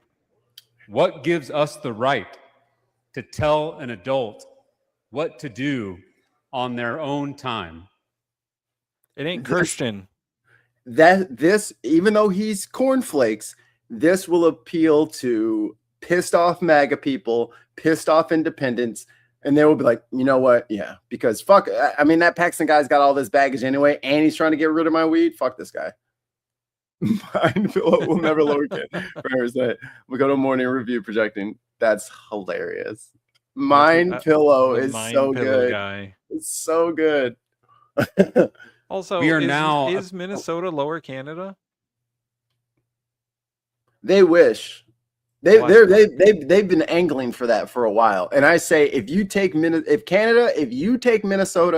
you have to take Wisconsin and Illinois and all of the rest of the states that touch the Great Lakes. That is bullshit to fucking leave us behind. Bullshit. We do a great job taking care of our part of the lake. We need to be included. Okay? You can't leave us down here with these people. That's fucked up. That's un-Canadian to fucking leave us down here. Yeah, but then they're going to get New York because New York touches the Great Lakes. Bye. It's not our problem. Yeah, Michigan's coming. Yeah, anybody who touches the Great Lakes, we're part of Lower Canada. There's a new province. It's called the Manitoba. Manitoba. About to throw Texans in jail for seeking relief that's safer than alcohol and less addictive than tobacco. Instead of fully funding schools, expanding access to health care, lowering costs of childcare, this legislature is focused on banning a product that gives people a little peace. Texans use THC to lessen anxiety. Seniors use it to manage chronic pain. Our veterans use it to treat PTSD. Yeah, fuck that shit. Instead of Trump trying to steal Canada, we're leaving America. Yeah. We're joining Canada. Canada, look out. You got some new neighbors. Okay, we're coming in and we're going to be nice. And please don't kick us out. Yes, Alberta does want to join Texas. There's a lot of conservatives out there in Alberta in the oil fields. Chris says, but I'm sure the Canadians have other ideas on accepting Americans at the moment. But we're the nice blue states, you know? Yeah. We're nice. They want us. Ollie will let us in. We are on their side against the American scourge. Listen, we told Ollie to wait at the border for us, and then he could just, like, let us in. Like, he could just be like, hey, they're with me. Hey, yo. We just show them the press pass. Ben podcast press member, please open the border and let me and my family in now. Hilarious. With this ban, we are now making people's lives harder, not easier. Durban poison. I want to leave you with a quote It is time to end needless arrests and incarcerations of adults for small amounts of marijuana for personal use. Oh. So you guys are not like weed heads, a lot of you. So a joint, a blunt, a little jazz cigarette. A jazz cigarette. So if you go to the dispensary, sometimes you can get like infused, pre-rolled infused blunts. It comes in like a little container and it's already ready to go. Some of those are up to a gram in size. The ones I usually get are like a pack, and then like each one is like a third of a gram in each little. They're called dog walkers. Great for taking the pooch out in the middle of the night, and I get to look at the stars and elevate myself to the cosmos. Those things,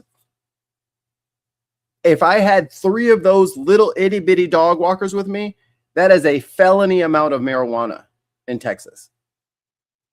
1 regular blunt or 3 small blunts is a felony amount of marijuana now. For what, guys? It was literally, you legalized it 6 years ago. And then now you're going to fucking lock them up? You just have empty prisons? You just need motherfuckers in jail for no reason? Come on, man. Over 1 blunt, you're going to give people felony time? Seems like a waste of resources, if you ask me. Sounds like Big Brother, if you ask me. Motherfuckers would literally just voted so that they could have it. And here y'all go and just take it away. And you're going to put them in fucking prison for a blunt? Vote these motherfuckers out. This is the easy choice. That wasn't a Democrat. That was President Donald Trump.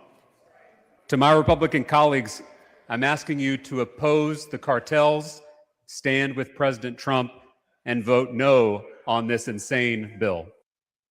Oh. On to campaign 2020. Goddamn. And you know it's bad when they are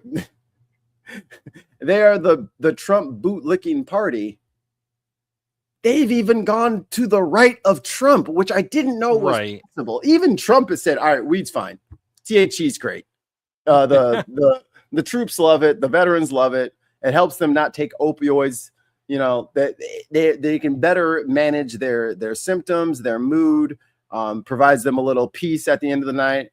PTSD, it helps them and all that stuff. CBD oils for joints and stuff like that.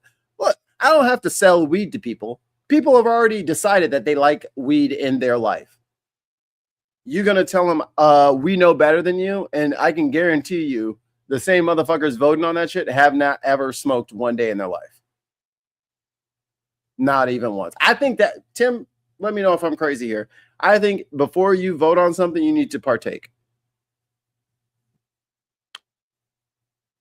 You want to ban meth? Take it. Take it. I don't know if that's... Nope. You want to ban black tar heroin? Tie him up. Tie up his arm right now. But we know, like, there are certain things that we know are inherently bad. Okay, fine. But weed, I think they should be forced to have an edible. How strong of an edible? Well, small.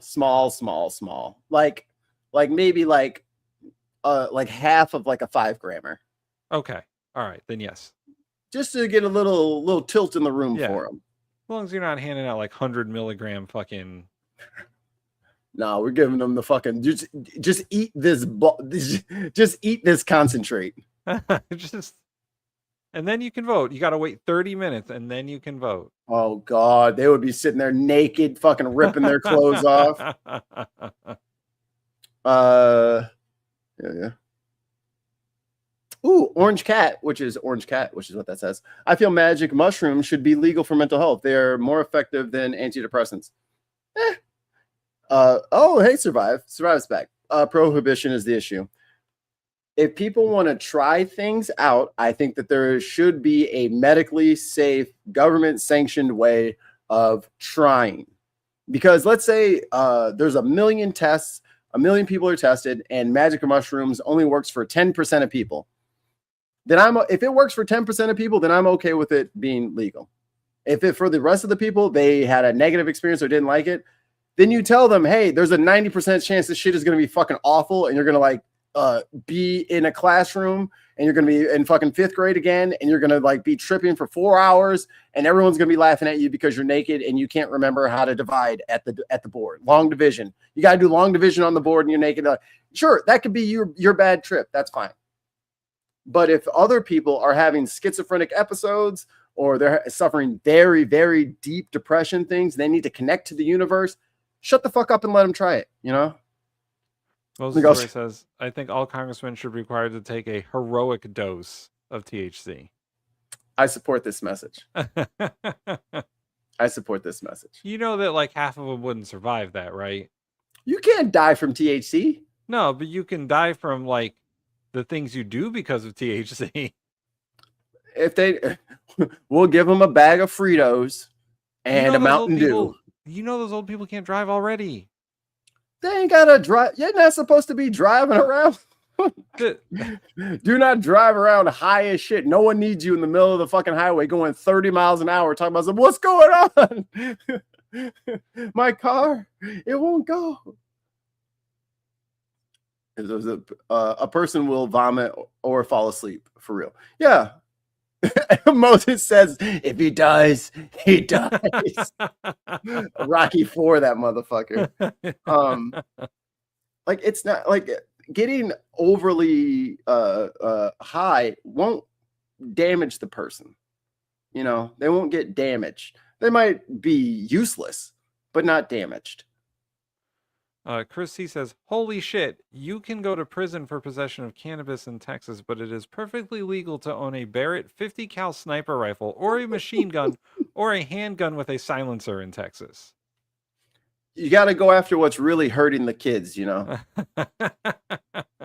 You got to go after what's really got everybody in danger. Hey, speaking of endangering kids, can I use a 50 cal as a bong? No, because that's dangerous. Yeah, the bong part is the dangerous part, not the fact that and for those of you who are not like Call of Duty nerds, a Barrett 50 cal is a sniper rifle. I think or is that the AS-50? I think it was developed by the Navy. I think the AS-50 was for the Navy, and I think the Barrett was the Army. But it is a let me see if I have anything here. Here, this pen, this is about the size of a 50 cal bullet. It is this much powder, this much bullet, and then there's a jacket all the way around. Used for taking out, I mean, the AS-50 and the Barrett, they can both take out vehicles. I mean, you put a couple of those fucking rounds. Oh, they're semi-automatic, by the way. So it's boom, boom, boom, boom. That's how the bullets come out. They're not like bolt action like most of them. No. These are magazine fed, buddy. So you can just load up the big crayon sized bullets, and this thing, they got a bit. You usually have sandbags people lay down, but you can hit a target 3 miles out, 2 miles out. Of course, you have to account for the curvature of the earth. Yeah, they aim up quite a ways, and then the bullet is coming through with, I mean, if you look at, anti-material. So that's like, oh, they're behind a brick wall. What brick wall? There's a brick wall there? I just took out a manhole-sized chunk out of that brick wall and everybody behind it. They are devastating weapons that have no practical purpose outside of a war zone.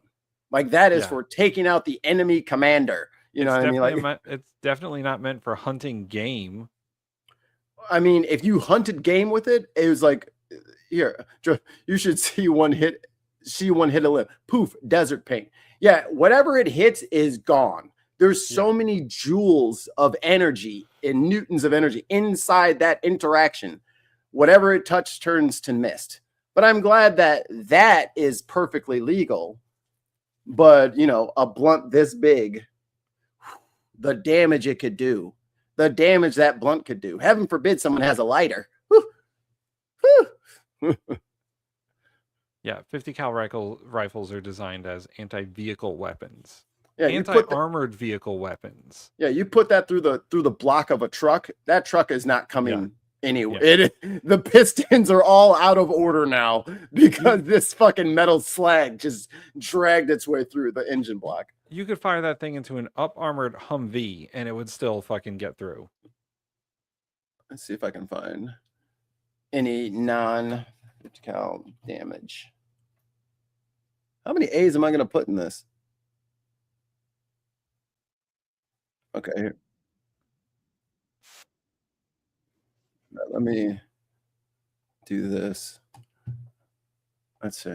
I got to mute it because there's music and shit going on. So this is a 22 rifle. And then he's got a this isn't the 50 cal Barrett, but it's a 50 cal rifle. They can test a Raptor, so upper, right. There's the bullet. That thing is gigantic. So there's the 22. 22s are for hunting like rabbits and stuff like that. Small game, very accurate. So here's the 50 cal. There, you see the. Let's see if I can play it without the thing. There it is. This is probably the most affordable way to get a 50 BMG added to your arsenal. Jeez. Completely flipped the table, everything. So, I mean, there you go. That's what a 50 cal does. And you can just buy one of those in Texas. But weed is dangerous, Tim. Weed is dangerous. Speaking of dangerous. We want it in 3 separate vaccinations, given at separate times. Together, there could be a possibility they're quite lethal, and separately, it looks like they are not at all lethal, but they're very effective. I heard you say that the MMR vaccine for measles, mumps, and rubella is quite lethal. Is there any evidence of that? What I've heard is that there are some people that say it is that way. And I say, well, let's say there's a 5% chance of it. Let's split it up. Because they do say that given individual MMR, that given individual, there is no. He doesn't know. Who is the fucking they in that sentence? They say. Who's they? RFK and his fucking weirdo goblins? They are they. Oh, yes, fair enough. He means Bobby. Man, don't listen to Bobby. He eating grizzly bear meat left out in the fucking hot sun at fucking Central Park. Don't trust that man. Impact. In fact, they've said how safe it seems to be. But I've heard when you put them together, they can be explosive. That's leprosy? Yes. You can't eat armadillos, people. Armadillos carry leprosy. You can't eat them. So stop eating them. And they're cute. I was very sad when you put a first armadillo on the side of the road. I was like, oh, you guys run them over. We get lots of possums. That's what we get. Possums. We got possums. Together, they can be explosive. That's just not true. To be clear, I've studied. That's absolutely not true. There is no medical evidence. No study to support what you just heard from the president. None. No medical evidence. Bobby will say it. To what he just said. Bobby will say it, but that guy's fucking crazy. Chrissy says, very importantly, all this about MMR vaccine is bullshit. Has been debunked time and time again. It has no link to autism or another neurodivergent condition. Everybody knows that. But remember, guys, last year it was Tylenol. Now they found another fucking solution. There's been no new studies, no new information, no new anything. They just figured it out. Oh, I got it. Oh, go ahead and read it. I got the button. Oh, my pediatrician in Radical, California, already offers this option to all parents as a standard practice to offer them as separate or all in one. No, they were hiding it. Moses is lying. They never let you do it. They'll never let you. Totally tubular. Bobby may be that person he's talking about, but nobody else has said that. Physicians and scientists have said the single MMR shot is safe and effective, and breaking it up could leave children vulnerable to dangerous diseases for longer. President Trump yesterday also repeatedly. So one thing that's very important for if anybody takes anything out of this segment, the one big lie that they are spreading with those vaccines for kids. I have a 3-year-old, by the way, for transparency. So my kid is inoculated from all of the bad things. Here's the thing that is really bad. They keep lying about hepatitis. Yeah. Right. They keep lying about hepatitis, and they say kids don't need to be inoculated from hepatitis because that's a sexually transmitted disease and they're not having sex. That is not the only way it spreads.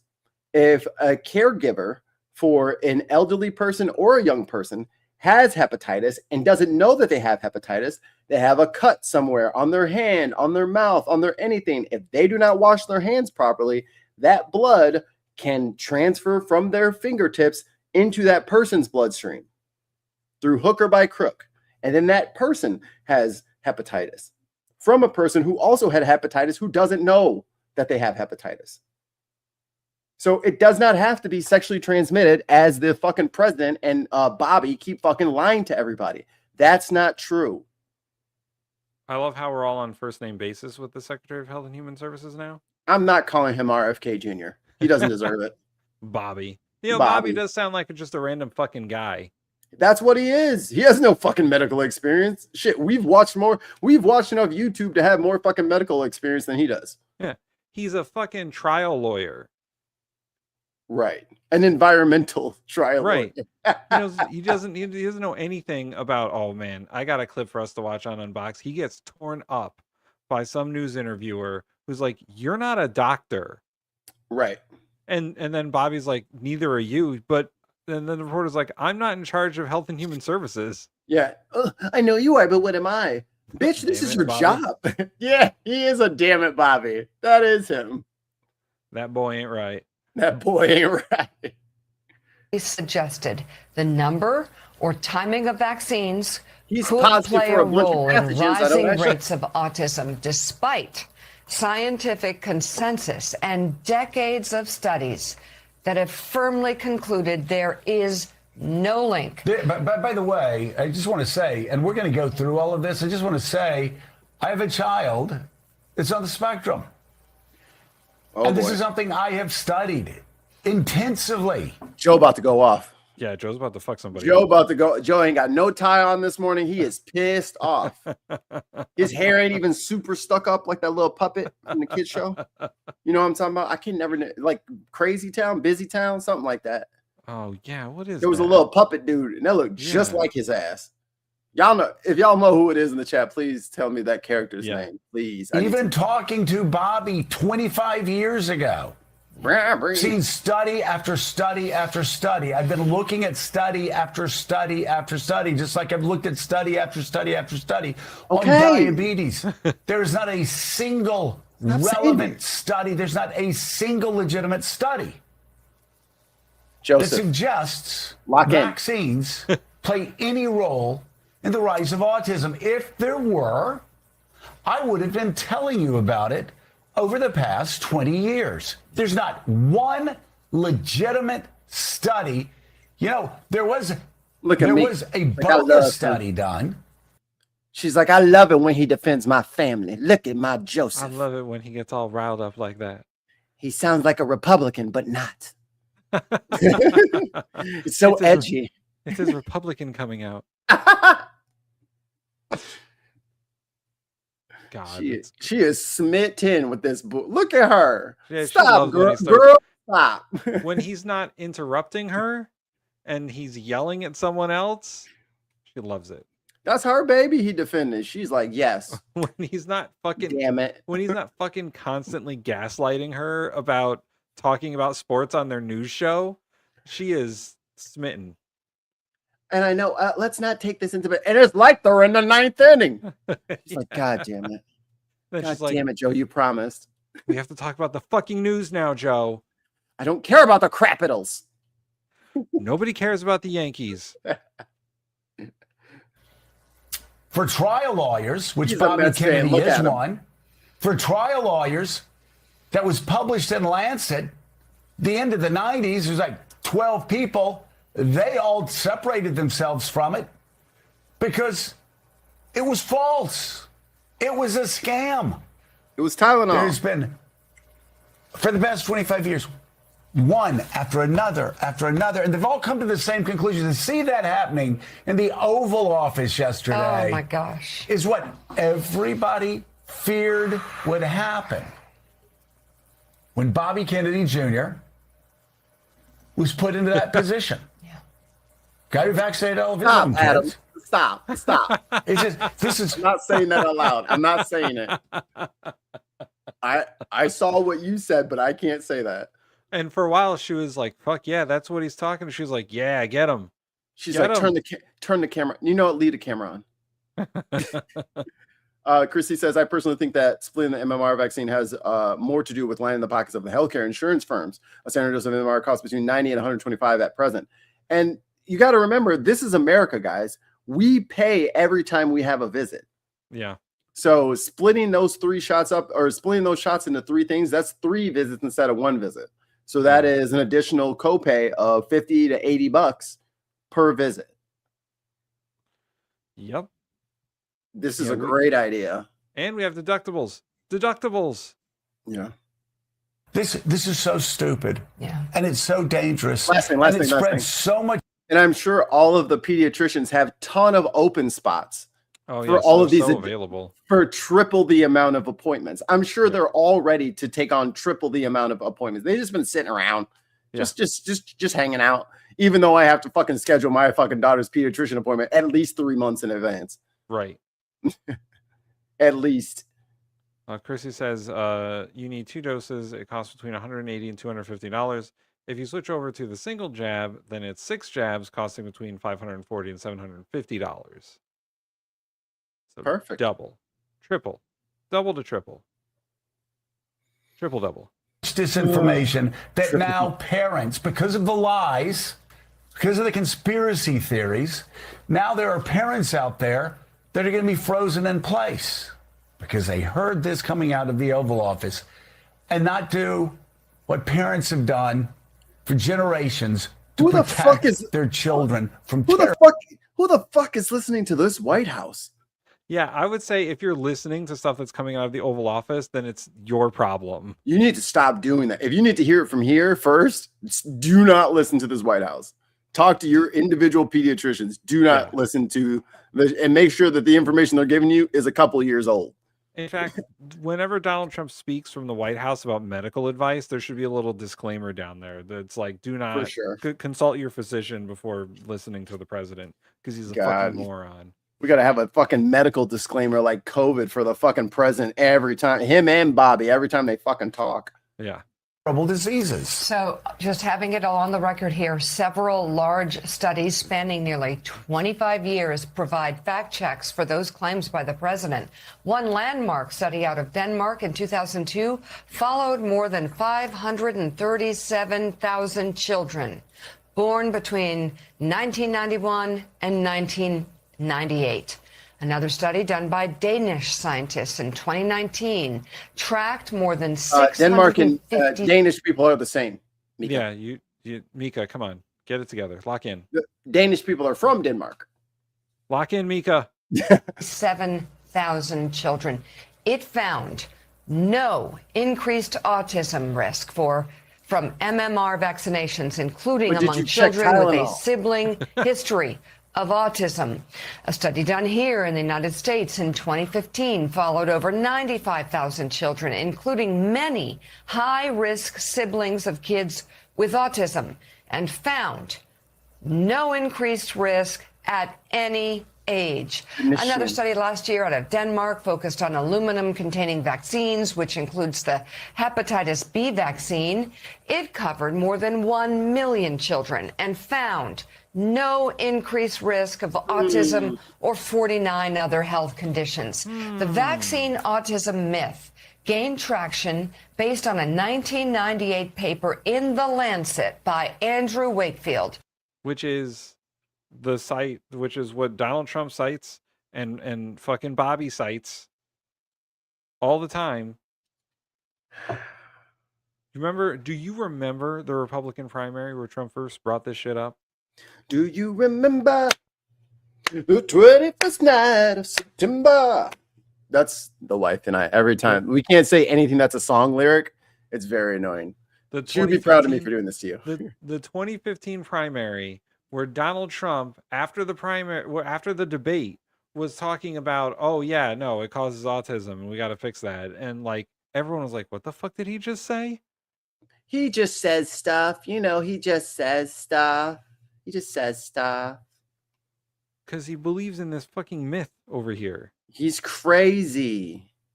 He's not- an insane old crazy man. Do not get medical advice from Donald Trump. And for that matter, don't get medical advice from fucking Bobby Kennedy. One is 1/3 methyl blue, and the other one is 1/3 Diet Coke. Do not listen to them about health. Have you heard both of them speak? Do they sound healthy to you? Two deeply unhealthy men. Ugh. It's crazy. Indeed.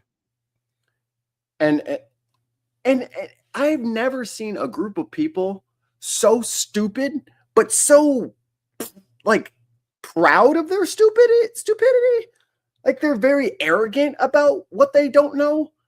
Like they make up shit and then will very arrogantly like throw it in people's faces. Like obviously it's fucking Tylenol. And it's like, who the fuck told you that? Oh, I was just kidding. It wasn't Tylenol. It's like, what is wrong with y'all? What's wrong with your brain?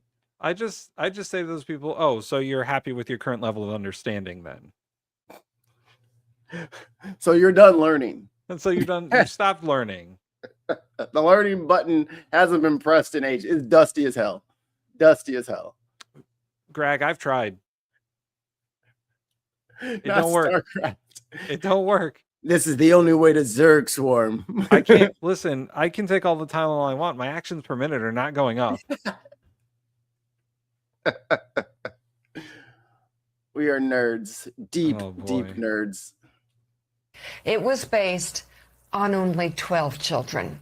An investigative journalist reporting for the British Medical Journal found that Wakefield not only had falsified data, but he was funded by lawyers, as Joe mentioned, like Bobby Kennedy Jr., who were was a trial preparing attorney. lawsuits against vaccine manufacturers. They were doing it so they could sue vaccine manufacturers and make tens of millions of dollars. In 2004, 10 of Wakefield's 12 co-authors retracted the paper's interpretation. 6 years later. Yes. So it's not possible to have a rational conversation with you. Exactly. So this is a waste of my time. Now I know. Right. We're not going to get anywhere doing this. Got it. Copy that. Practice medicine revoked by the UK. Despite no medical evidence to support the president's order, he made this claim about his new vaccine schedule. You know, the expression is we have. I need every single person in the White House to take a drug test before they're allowed to get on the mic. I've heard that there is so much cocaine that goes on in the White House. It is. You see him in the little press conference. They're being. I mean, I'm sure the level of cocaine goes up every time Kash Patel enters the building, but goes down. You mean? No, I mean like the concentration of cocaine in the building. If you add it up as he's digesting it right now, like the particles in the air just increase when he walks in. Is that asbestos dust from the East Wing? Nope, just the coke cloud. Yeah, fucking Wakefield is right. Ugh. Really no choice. And nothing bad can happen from what we're doing. Nothing bad can happen. Right? It's possible it doesn't work. I don't think that's much of a possibility, frankly. We're going to learn a lot. Oh, my God. If we could go back 20 years, 25 years, something happened. Back up. It can only good happen. Back up 10 seconds. Did he just say we can learn a lot from this?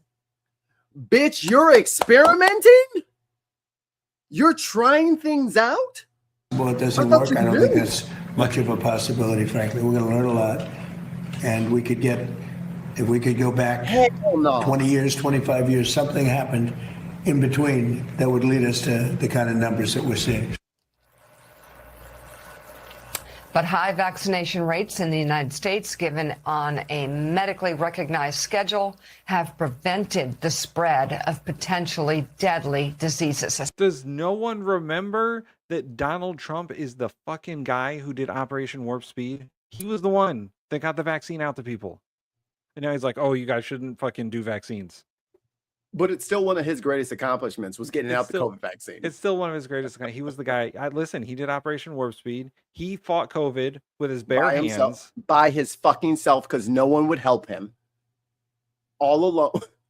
But then all but then alone on a mountain. I don't know about these MMR vaccines, guys. They don't seem to work. What the fuck are you talking about, bro? You're the one that told everyone to take it. Do not listen to him, y'all. Do not fucking listen to this guy. He doesn't know what he's talking about. He's listening to all the people that are telling him what to do. Are his grandkids vaccinated? Yes. Are his kids vaccinated? All of Bobby's kids are vaccinated. What do we... Bro, they are literally trying to poison your children and grift money at the same time. And that's okay? Yeah. You know what? You ask Bobby if his kids are vaccinated. You ask him, and he'll say that, yeah, they are. He'll change the subject. Right. You ask Trump if fucking Barron has all his vaccines. The number to the congressional switchboard is dial 202-224-3121, and you can talk to your Republican representative and explain to them that they need to get these fools away from the medicine cabinet. So are you going to vote for Newsom at the end of the day? Oh, go ahead. When it comes down to it, are you going to vote for Newsom? Yes. Unfortunately, yes. Oh, I'm for not gonna president? Vote for president? Unfortunately, yes. If it's him or fucking JD Vance, are we crazy right now? What are we talking about? Yeah. I won't be voting for Newsom in any primaries, though. Fuck that guy. No, not in the primary. On the primary, I'm voting for JB Pritzker, like every smart person should. The primary is where you vote your heart, and the general election is where you have to stop doomsday. So, yes. I mean, I think there are better Democrats out there than Gavin Newsom. I mean, he's having a whole identity fucking crisis, trying to fucking figure out where the wind is blowing so he can get his sail adjusted. Right. He's not a progressive. He's not part of the movement that's happening, is basically what I'm saying. He's not part of that. He's just on the outside of that, platforming Nazis on his podcast. So yeah, you can't bring on Nick Fuentes and Tucker Carlson and be like, yeah, come on, guys. I'm willing to talk to everybody. It's like, not them, crazy bitch. Like, what are you doing? Those guys are avowed fucking neo-Nazis. Like, Fuentes will say it 100 times, I'm a neo-Nazi. And then he just had his Channel 5 interview. I don't know if you saw that, Tim. He got grilled by Hunter Biden for over an hour. Fuentes did. Moses Story says, I swear, if the Dems give us Gavin, I'm voting for Tucker Carlson just to let doomsday happen. Yeah. It's... Unfortunately, guys, this is... Remember, Moses Story lives in California. Yeah. Because it's almost like Gavin set up the people that are literally jockeying to put not only the Democratic Party, but especially Democrats like him out to pasture and possibly in the concentration camps. Like, I don't understand the logic behind, like, look, I know we're all chickens here, but we need to meet with the fox. No, no. We just need to talk to him just for a few minutes. No, just to see what he's all about. You little need to chicken. Understand the fox. You little chicken nuggets. You do not invite the fox in to talk to you. Because all the other chickens are looking at you right now, Gavin, like, that's the fox's friend. Yeah. I don't want nothing to do with the fox's friend. I don't know exactly what the Democratic field is going to... I mean, we know that Newsom is going to try. We know that JB Pritzker is going to try. Woo-hoo! Tim Walz might roll with him. That would be a good ticket. AOC's not saying no. I think she's going to primary Schumer. Chris Murphy wrote a book recently about how we should fix America, so he's probably in. He'd be a good VP. And I don't think he should be president. I think there's probably a host of Democratic governors who would love to get in on the action. And I think Bernie is not gonna. No. I think he's fine where he is. Bernie has done his last act of civil service by laying his immolating body on the beacons of Gondor so that aid can come, so that the Rohirrim can ride and the progressives can come over the hill and save Helm's Deep. I think that Bernie has done enough promoting of AOC for AOC to like be the flag bearer there. Guys, we cannot.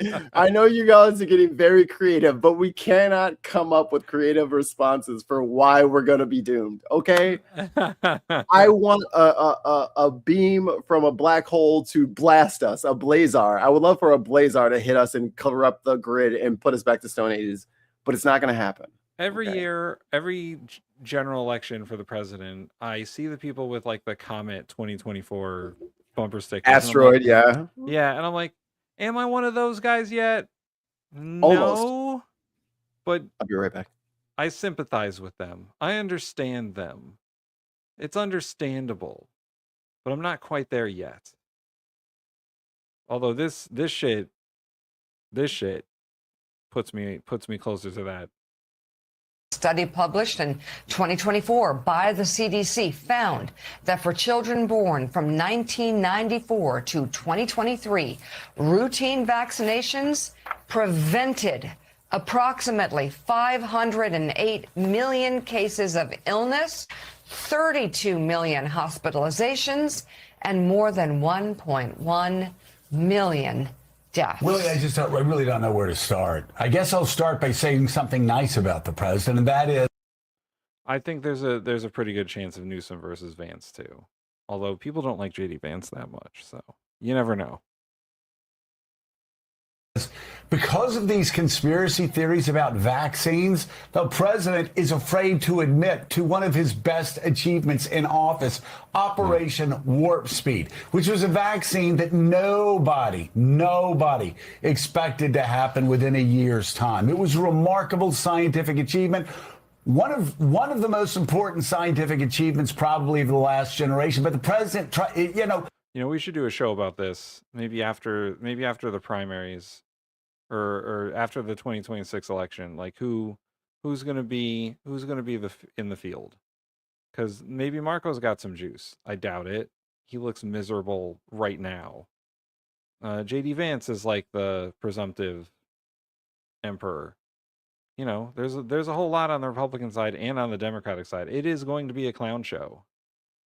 Vance is highly unlikable. That is true. He doesn't know how to order donuts. Talked about it one time with O'Reilly. And he fucks couches.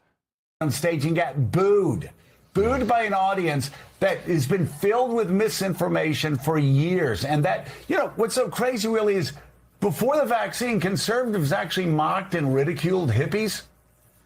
Like in San Francisco, they call them hippies that were afraid of vaccines. Mm-hmm. They wanted to go all natural, baby. All natural, fucking hot in man. here. Just keep the vaccines away from me, dude.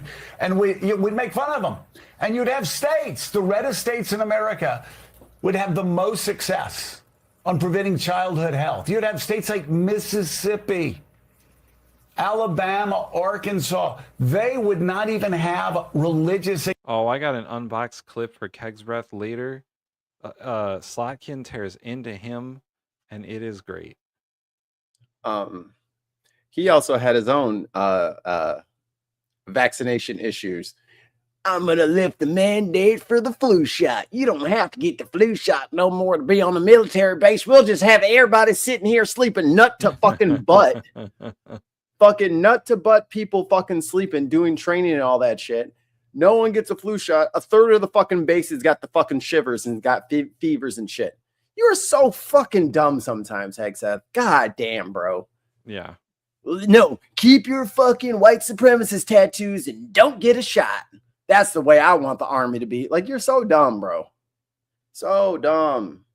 Exceptions, no religious exceptions. You live in our state, your child's going to get this vaccine because we're not going to let your child get sick. All of that flipped because of conspiracy theorists. All of that flipped because of this pushback during COVID. It doesn't. Said he's exploring to see what if the federal government has any way of stepping in to try and end Zohran Mamdani's pied-à-terre tax. Oh, because a judge in New York temporarily blocked the pied-à-terre tax. I thought it went through this morning. Oh, did it go through this morning? I think it did. He made a video about it. Because it was originally like a judge had blocked it, and then I guess it went through. Right. But yeah, that's hilarious because the Republicans are so upset at Zohran Mamdani for being good at being a mayor. Oh yeah, I gotta find that video. They're upset that he's delivering campaign promises. Stop it! You were just supposed to lie. I know facts. You're not supposed to do the things that you say during your campaign. Everyone knows that. What are you doing? Just don't matter to these people, so that's fine. That's fine. You know what? It's a free country. But the fact is that if you look at death rates, per capita rates of death per population, 9 of the top 10 states that suffered the most deaths were red states that voted for Donald Trump in 2024. New Mexico was an outlier. That was like number 9. But the other 9 states were red states. Again, all pursuing myths. So many people pursuing the myths spread by RFK Jr. before he was voted on by the Senate, before Cassidy turned this man loose on America's children. It is inexplicable, and yet we had that display yesterday in the White House. We wouldn't know it was them if they weren't shuffling papers. We'd think it was AI. I mean, that's why the show's called Paper Shuffling with Mika and Joe. Paper Shuffling with Mika and Joe. It is inexplicable, and yet we had that display yesterday in the White House, and there's just no telling how much fear and confusion, heartbreak and illness that's going to cause in the future. And we've already seen it, haven't we? Measles outbreaks across the country, diseases we thought we had kicked, flu outbreaks in the military because Secretary Hegza says we're not doing the flu vaccine. And then when there was an outbreak of the flu, they said, actually, you should. Oh, Mikey, you called it. No, we don't know anything. Why don't you guys just listen to Fox News all the time? They have all the answers. These motherfuckers are behind us. They are copying our fucking show. They just have a bigger fucking microphone than us. We know the news. They know paper shuffling. Yeah, listen, someone needs to start a 24-hour news network and hire us. Or like, comment, and subscribe, and we'll do it anyway without their fucking help. Yeah. We're going to do it anyway. Oh, yeah, I did get blocked 3 hours ago. Did you get blocked on another call thing? No, a judge ruled against it. Oh, okay. Yeah, 3 hours ago. That's what I thought. I saw that when I woke up. I saw last night that it went through, and then this morning it's been blocked. So there you go. I mean, they can try to fucking drag their feet all they want. You giving up that motherfucking money. I mean, it's not illegal, so he's the mayor. He's allowed to impose taxes on New York City. They already have their own taxes. They have their own sales tax, and they have their own income tax. Surprise, the rumors of my death are exaggerated. No, it's tons of mice. They're back. Alive. He's gonna get us.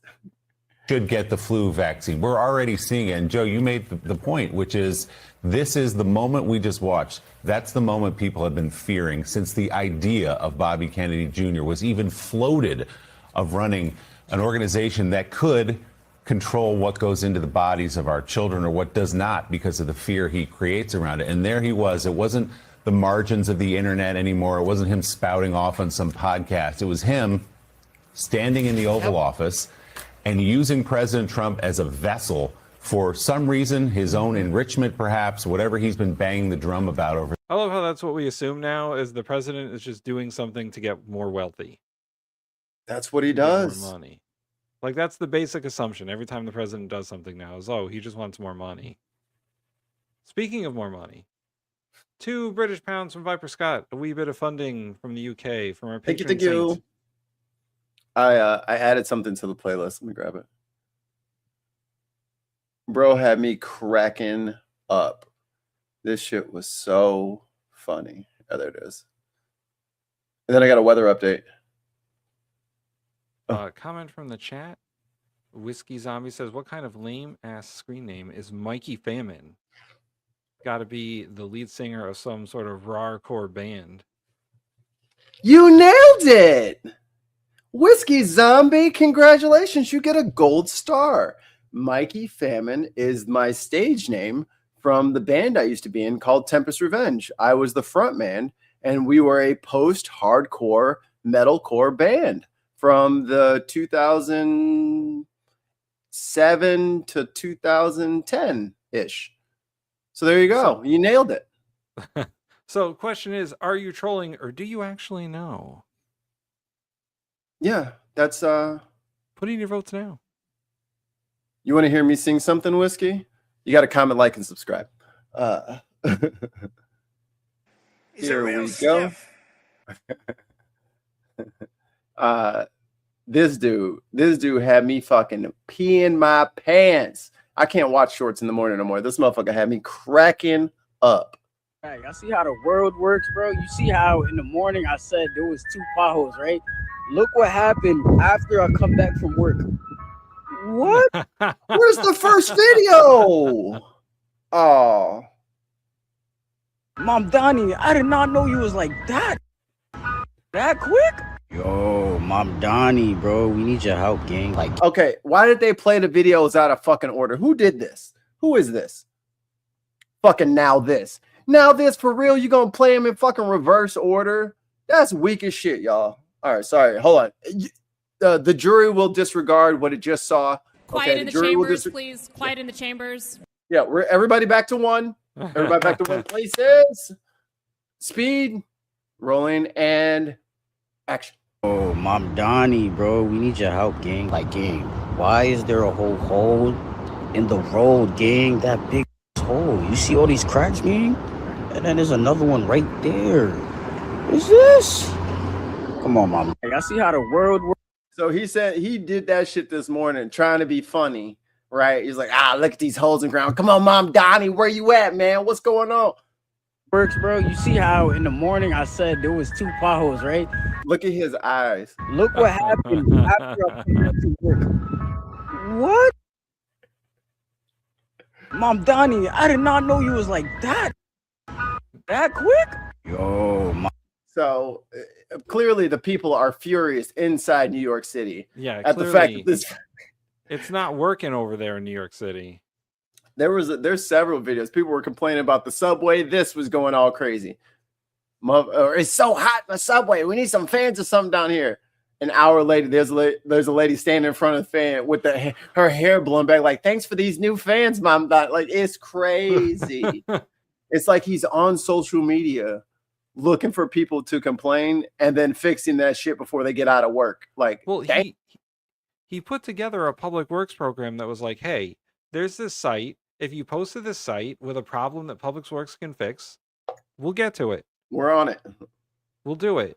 Like, We're if you got a broken basketball hoop, or if you got I've seen a broken water fountain got fixed, and Yeah, Mom he did Donnie it. was like there to help fix it. I know it was like a press op, but still, Right. like, he showed up and he's like, hey, we're fixing this water fountain. Isn't that great? Like, we're getting things done in New York City. He even got the big ass screwdriver that has a big handle because apparently there's no way to kneel down and fucking tighten some shit. You got to have a big dumbass fucking 4.5 foot long lever concoction to fucking turn on a water fountain. Who knew? But I've seen him out there do a quarter turn, and then he tasted the water and he said it was great. He said it was, well, that's city water. Fantastic New York City water. This is what the beginning of the show looked like. Look at this shit, Tim. Damn, bro. Those are all lightning strikes for all of you watching at home. I got one of those apps. I got a weather app on my phone, but it alerts me when there's lightning in the area. Do you got one of those? No need. I can see it. It's flat as fuck out here. I If there's live in any the lightning woods in the mountains, so I. You have limited sight lines where you are. But I can see the damn. horizon in just about all directions. Damn. They tried to blow me up, y'all. Pictures of the rooftop blowing. Julia, can you hear me? Yes, I can. So tell me exactly what happened. But here's the state line right here. Oh, you can't see my mouse, barely. Here's the state line. That's not showing up. Right schmear. Looks like Indiana's getting fucked. Yeah, Indiana got it worse than us. Let them have it. And for you, it had to be incredibly scary. Yeah, well, so we heard the tornado sirens and we started putting all the dogs back in their kennels. We got them back in like right in time. All the staff went over to main reception, and me and my one coworker stayed back to move a couple dogs into. I was about to say, they got footage, right? Kennels away from windows Look and at stuff. this. And then you heard a big crash, and my one coworker looked outside and you saw everything like from the roof down. And then you looked into the daycare room and it was like flooding. Now, this is the area that the dogs were. Now, it was not raining this morning. We had no precipitation. Not a roof is pulled off and there's a river going inside the building. Right before that you got them out of? Yeah. Oh my goodness. Thankfully, you got them out in time. And I really commend you for running out in. Yeah, that fire today, 50 miles north of me at 7:05 this morning. Yeah, and it came over here. It just it's like it literally got on I-80 and fucking went east and just came straight to us on I-80. And I imagine what was a rainy situation then to get them to safety. Yeah. So how many dogs do you have there now? Well, we have boarding and daycare dogs. We're also like an animal hospital. So it was really just a daycare. I know you didn't. Trump is the greatest supreme commander of all time. How very fucking dare you? Did fucking Trump beat Mass Effect 3 on the hardest difficulty? I don't fucking think so. So he doesn't get to fucking call himself fucking supreme commander. I am the shepherd on this fucking citadel. You understand me? Me. I'm the commander shepherd of this ship. Unless he can beat it on the hardest difficulty. Then he can be it. But I don't think he has any gamer skills because he sucks. And his hands don't work. Yeah, Elon, he cheats in video games like Elon, I'm sure. Dogs that were affected. It's probably about like, I mean, all the dogs are safe. All of them are back in their respective kennels before anything really bad started. There's probably about like 40 daycare dogs. So that was in the daycare area where the rooftop ripped off. Are you having any leakage in the internal area where all of you are? Please phrase your questions better, ma'am, in the future. We don't want to hear about nobody's internal leakage. Okay? You just keep that shit to yourself. You got me? Not interested. That's TMI. I got to look you in the face later. All the staff, of course, as well as the animals. We're not just concerned about the animals. Yeah, no, so we're really just concerned about the animals. Inside of the hospital where everyone is right now is fine. The daycare room, the skylight looks like it kind of something happened where there's insulation and it was raining like all on the inside of the actual daycare area. I had to move all of my balcony furniture into a lockdown position. I should probably, after the show, I have to take all of my plants back outside because I did not want them to blow away with the 65 to 80 mile an hour wind gusts. Yeah, man. It was like sucking. Crazy. It was like the suction was like pulling the door open.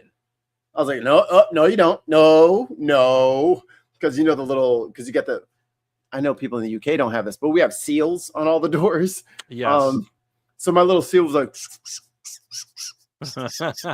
every time the one was like, don't you open that door. Don't you rip that door open.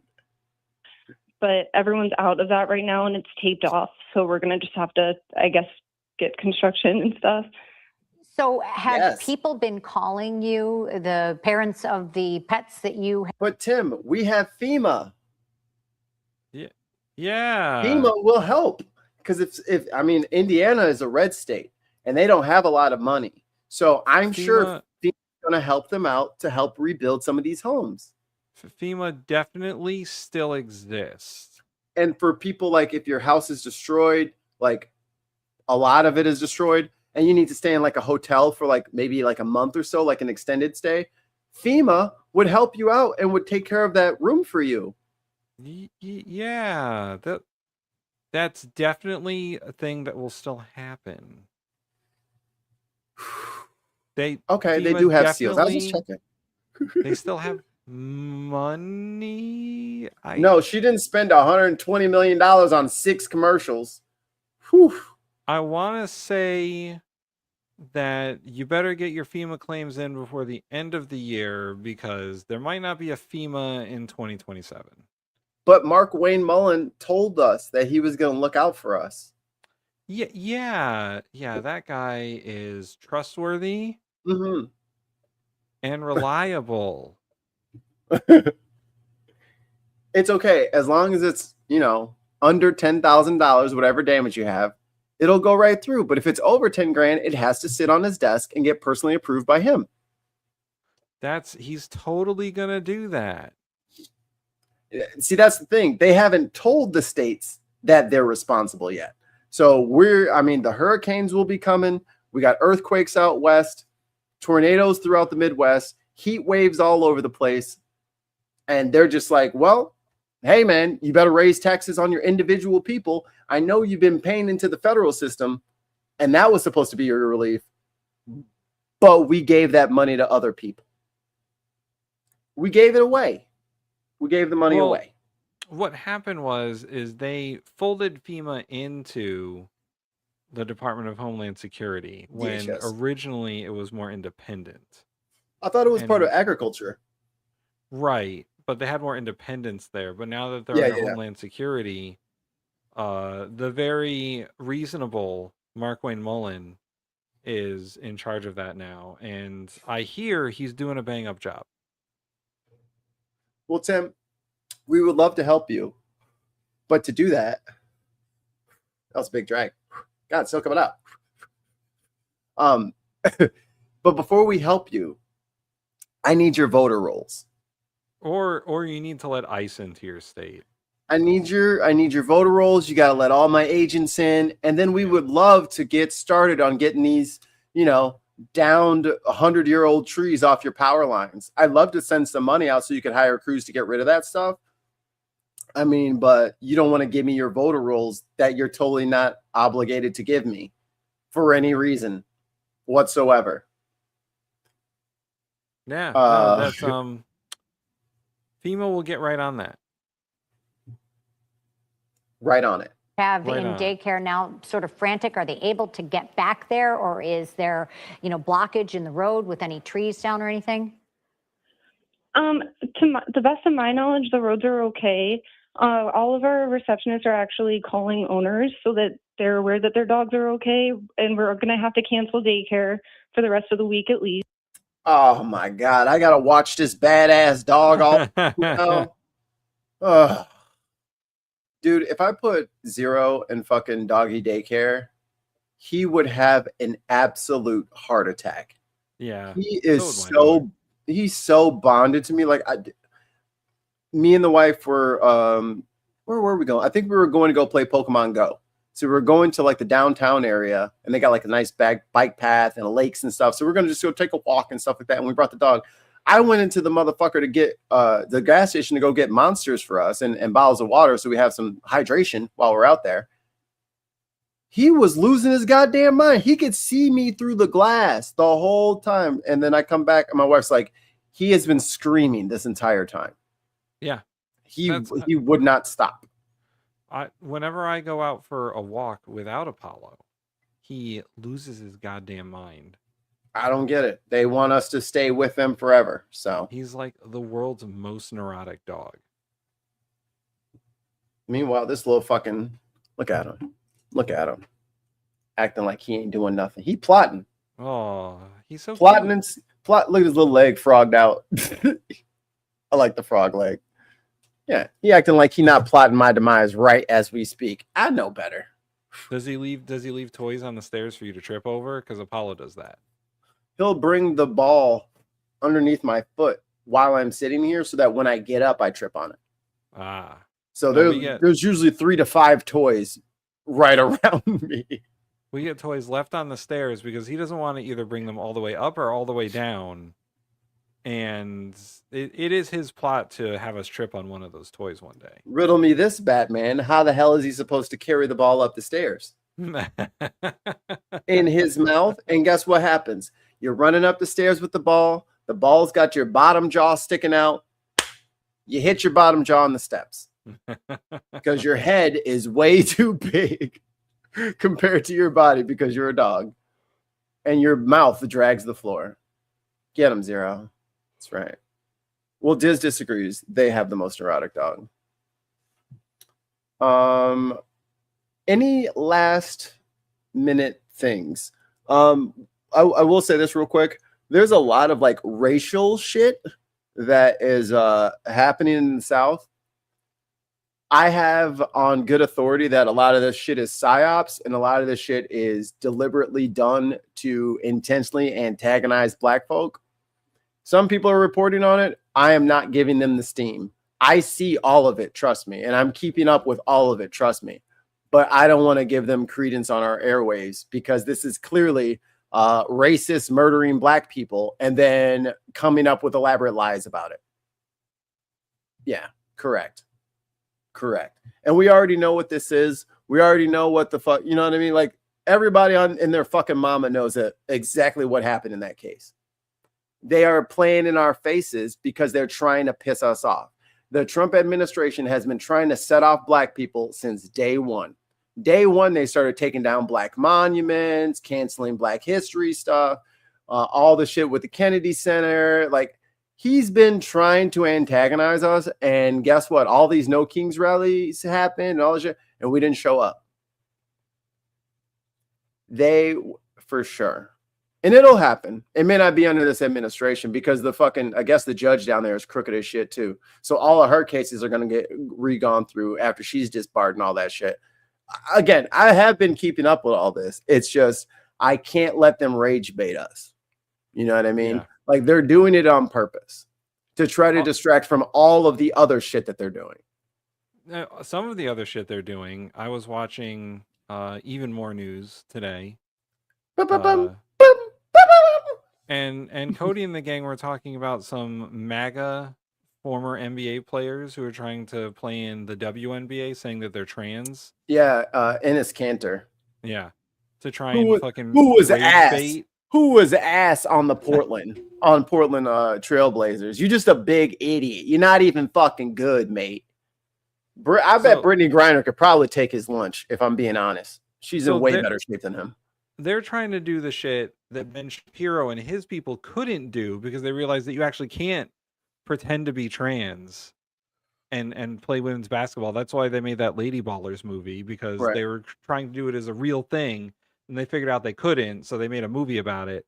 But now they're trying to rage bait the WNBA into either accepting them as trans, which they're not, or somehow saying that the WNBA is lying about their standard for women and their tolerance for trans players. I say let him in, and then line up, get bodied, and line up his injections. Yeah, that's you're what doing. That's no, what, you want to come in? Come on, come in. We need to get your testosterone down. We got to get you these estrogen shots. You need your hormone replacements. Let's do it. That's what they said on the show. They said, pull your pants down. It's sticking time. Come on. The Olympic standard is 2 years of testosterone suppression. So yeah, you can do that. Let's go. And then you can play. Come on in. And let me tell you something. From all of my trans friends who have gone through HRT, if you think that these motherfuckers are keeping some sort of musculature and bone density advantage, go 2 years with low testosterone as a man. And then you tell me about the muscle mass you're putting on and how strong and all that advantage is gone. Once everything's leveled out, it gets real level. Because I'm sorry, all of you men out there who are transphobic, you used to be a girl. Okay? We all used to be girls. Okay? We're kind of mostly the same thing. You have nipples, you big idiot. You used to be a girl. You have nipples, you big idiot. You have nipples that you have no need for, other than to get hurt and be nurpled. What are they there for? because you used to be a girl. So to not understand your own biology and to think that you're just gonna, I'll just say things, get on that shit, and I guarantee you. And look at old people. Old people and babies are the best prime examples of this because they're the ones that are most like on the outskirts and less towards the center of the curve here. When you're in your 18 to 20 or something like that, yeah, you're fully sexually mature and your body is doing the most in the final development it's going to take. And then once you get towards the bookends of life, motherfuckers, you can't really tell if they're a boy or a girl, can you? Because most of them parts are universal, dog. Once the old ladies start getting mustaches, and then the old men, their voices start to get a little bit higher. It's just the shit's just the lines start to blur towards the beginning and the end. Well, and the troll is on two levels here. First, they're trying to troll trans people. Second, they're trying to troll women, saying that these male basketball players are not as good as the WNBA players. The girls are very skilled. Yeah. They can't dunk, all of them, but they are very skilled. Well, you said I mean, it was two guys specifically. I forget their names, but you said one of them was ass in the NBA. Yeah, he's I don't know if he was like a center power forward. He was a big. He's probably like 6'10", 6'9", something like that. He's a real big dude. So yeah, lose your testosterone for Here's Gina. I can't even lift 25 kilograms anymore. I used to throw 25 kilogram bags around for fun. Nearly 3 years on HRT. That's what he think. Let him get the motherfucking shots. Walk it like you talk it. Yeah. Do it. If it's so fucking easy, do it. And when they're fucking sprinting past you and when they're fucking putting that hip on you, go ahead and try and box out a girl who has a fucking lower center of gravity. If a girl is 6'8", 6'9", and she's boxing you out, you're out. That's it. I don't care if you're 7'1". Yeah. It's not everything is to your advantage, right? Like I don't understand how these people love sports so much and don't understand fucking sports. Well, there's this, I don't know if it's a show or what, but I've seen some clips going around on YouTube and Instagram about this guy was like, oh, you think you can beat women in any sport? Okay, we'll put you up against a female pro basketball player. See how you do. And the dude gets fucking demolished. Mm-hmm. They're just guys off the street. They're not professional athletes either, but they're like, yeah, I could beat a woman in any sport. Okay. Remember when all them dudes stood up there on the fucking tennis court with fucking Serena? Yeah, that's what I was about to say. Like, let's see how you do Serena Williams. They're fucking diving out of the way. Oh, Jesus. Look like Call of Duty out there. Dolphin dives left and right. They were all brother, stop. I know everyone, like, do I think a 5'4" lady is going to make it in the NFL? Absolutely not. I think that's a terrible idea. I think the NFL is probably the most dangerous sport I have ever fucking seen. Everyone says, rugby, they don't wear pads, They ain't the size of these motherfucking O-linemen. Yeah. These motherfuckers are from big boys, deep in corn country. These motherfuckers are like George Foreman, dumb fucking shit strong. Big old boys, fucking 6'8", 6'9", 350 pounds, moving, shuffling, little like just getting around. That is a whole different sport, right? But then you take it to tennis, where it is more skills-based, or basketball is more skills-based than something that's like pure fucking aggression and pure fucking brute force and shit like that. Like, can you have a pitcher, a woman pitcher? Possibly. I don't know. I don't think they're gonna let her do underhand. But if a girl could throw underhand, a woman could throw underhand baseball. That shit might be. I might want her on my team.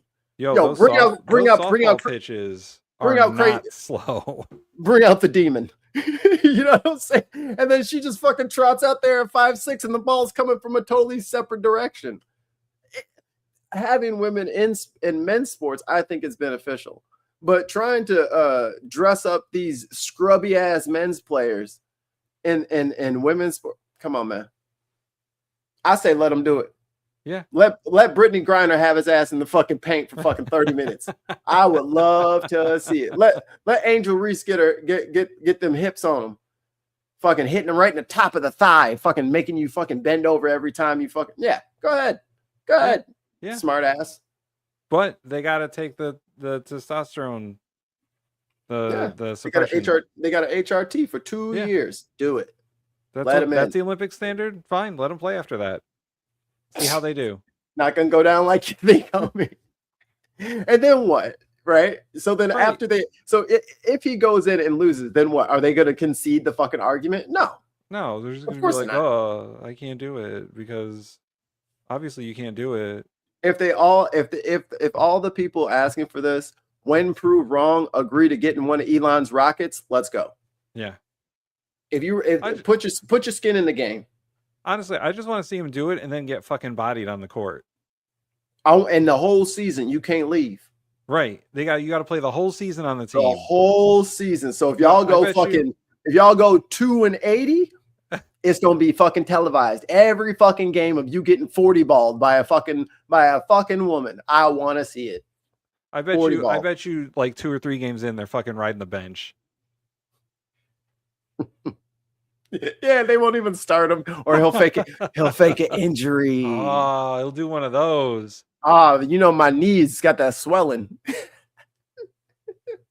Back when I was playing in the NBA, I had that knee injury, so it aggravates. It's raining. I tripped on. He's doing it in a press conference. I tripped on the court. Twisted my ankle real bad. I don't know if I'll be able to play for the rest of the season. Like the Conor McGregor shit. Just run out immediately, injure yourself. I don't know what happened. It's like, bro, you knew your knee wasn't good. Why did you start the match with a flying leg kick? Right. That you landed on the bad leg. Oh, did I? Oh, I did do that. Man, that's crazy. Well, I guess I can't fight anymore. Guess I can only. About that. Guess I'll have to forfeit. I guess I'll just won't be able to do it. That'll be Ennis Cantor when he down there in the paint getting fucking body mad as hell. One of those fucking football players that they get lightly tackled and they over exaggerate, like, oh my god, He's gonna be like my knee. He's gonna be like LeBron in 2011, motherfucker. full. I was like, come on, Bron, get up, man. Ref, did you see what he did to me? Bro, you 6'9", 270. It would take 4 of us to move you. What are you talking about? What are you talking? You way too big. You're too big. I think there should be a mixed league too. Oh, that'd be cool. Because they do now that Shaq has the dunk man competition where it's all dunks and you don't have to be in the NBA to do it. Yeah. There's 3v3 league. I think that there should be a 1v1 league, which would be sick. That would be fucking prime. That should be in the All-Star game. A one-on-one tourney. Woo! For all the marbles, and you get I want a belt. There should be a belt. Ooh. Oh, man. Mixed tag wrestling is fantastic. Like when they pair the men and women together and they get to fight, like during COVID, WWE did like a mixed tag challenge. It was broadcast only on Facebook or whatever. But dude, it was some of the best matches of the year. Yo, 2-on-2 men-women combos, I think would be amazing. Yeah. I think that would be awesome. Well, let's get it done. NBA is always fucking up some shit. They can never figure out how to like mark. And that's the other one last thing. I love that everyone gives a shit about the WNBA. Because everyone talks about how it's a waste of money. No one gives a shit about it. Who fucking cares? No one shows up. First of all, you can't even watch the goddamn games half the time. Right. Most of the time they don't play in the big stadium that the men play in. They play in some offshoot fucking place that no one has even fucking heard of. And then you got like the tickets are like $10. People would love to fucking go if they knew when the fucking games were and if they were on fucking TV. How the hell are you supposed to care about a sport when you can't even watch the other teams compete, so you can know, like how things are going in the league. You can barely see your own fucking team.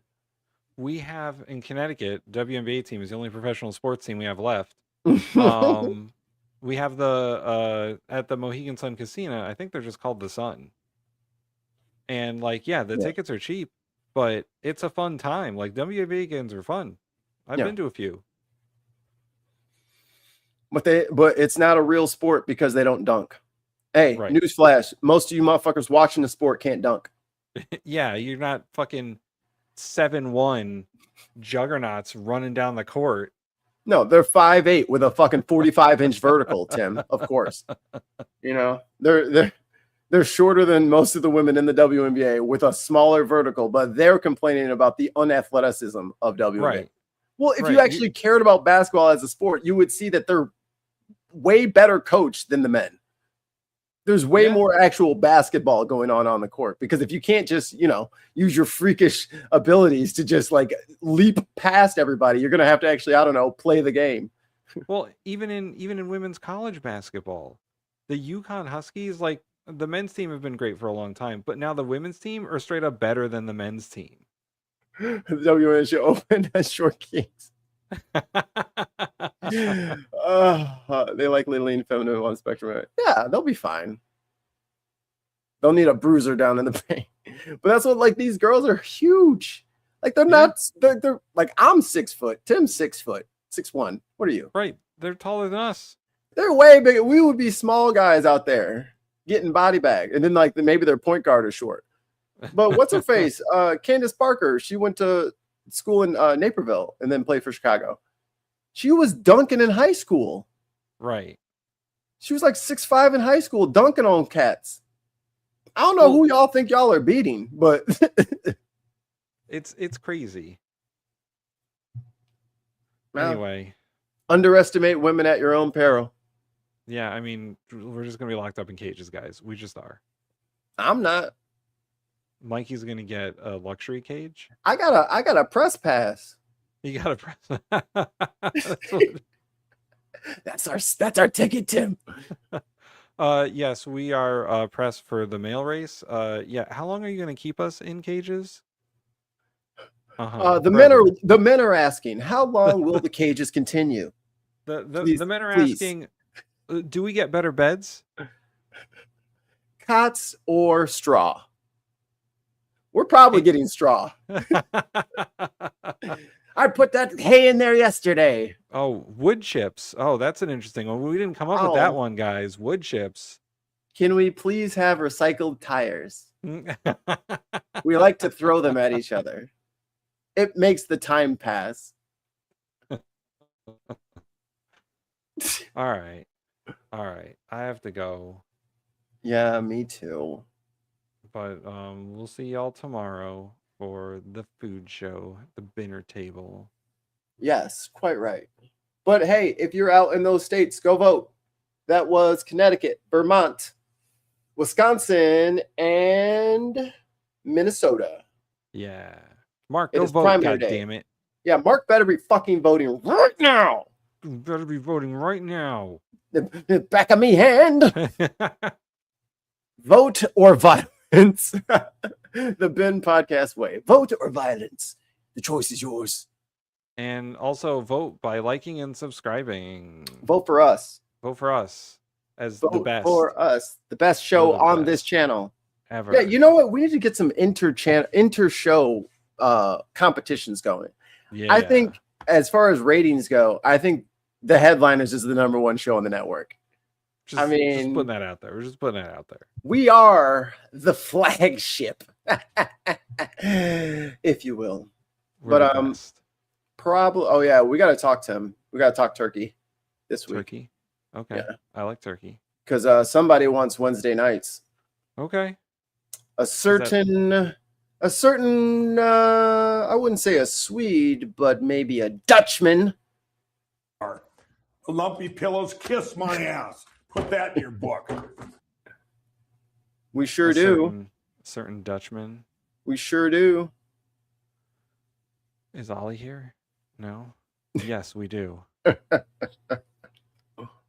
We do indeed. We have it. There's some videos on the channel of some games that we played in the past. Yep, it's in a playlist. It's in a playlist. It's funny. But yeah, he'll be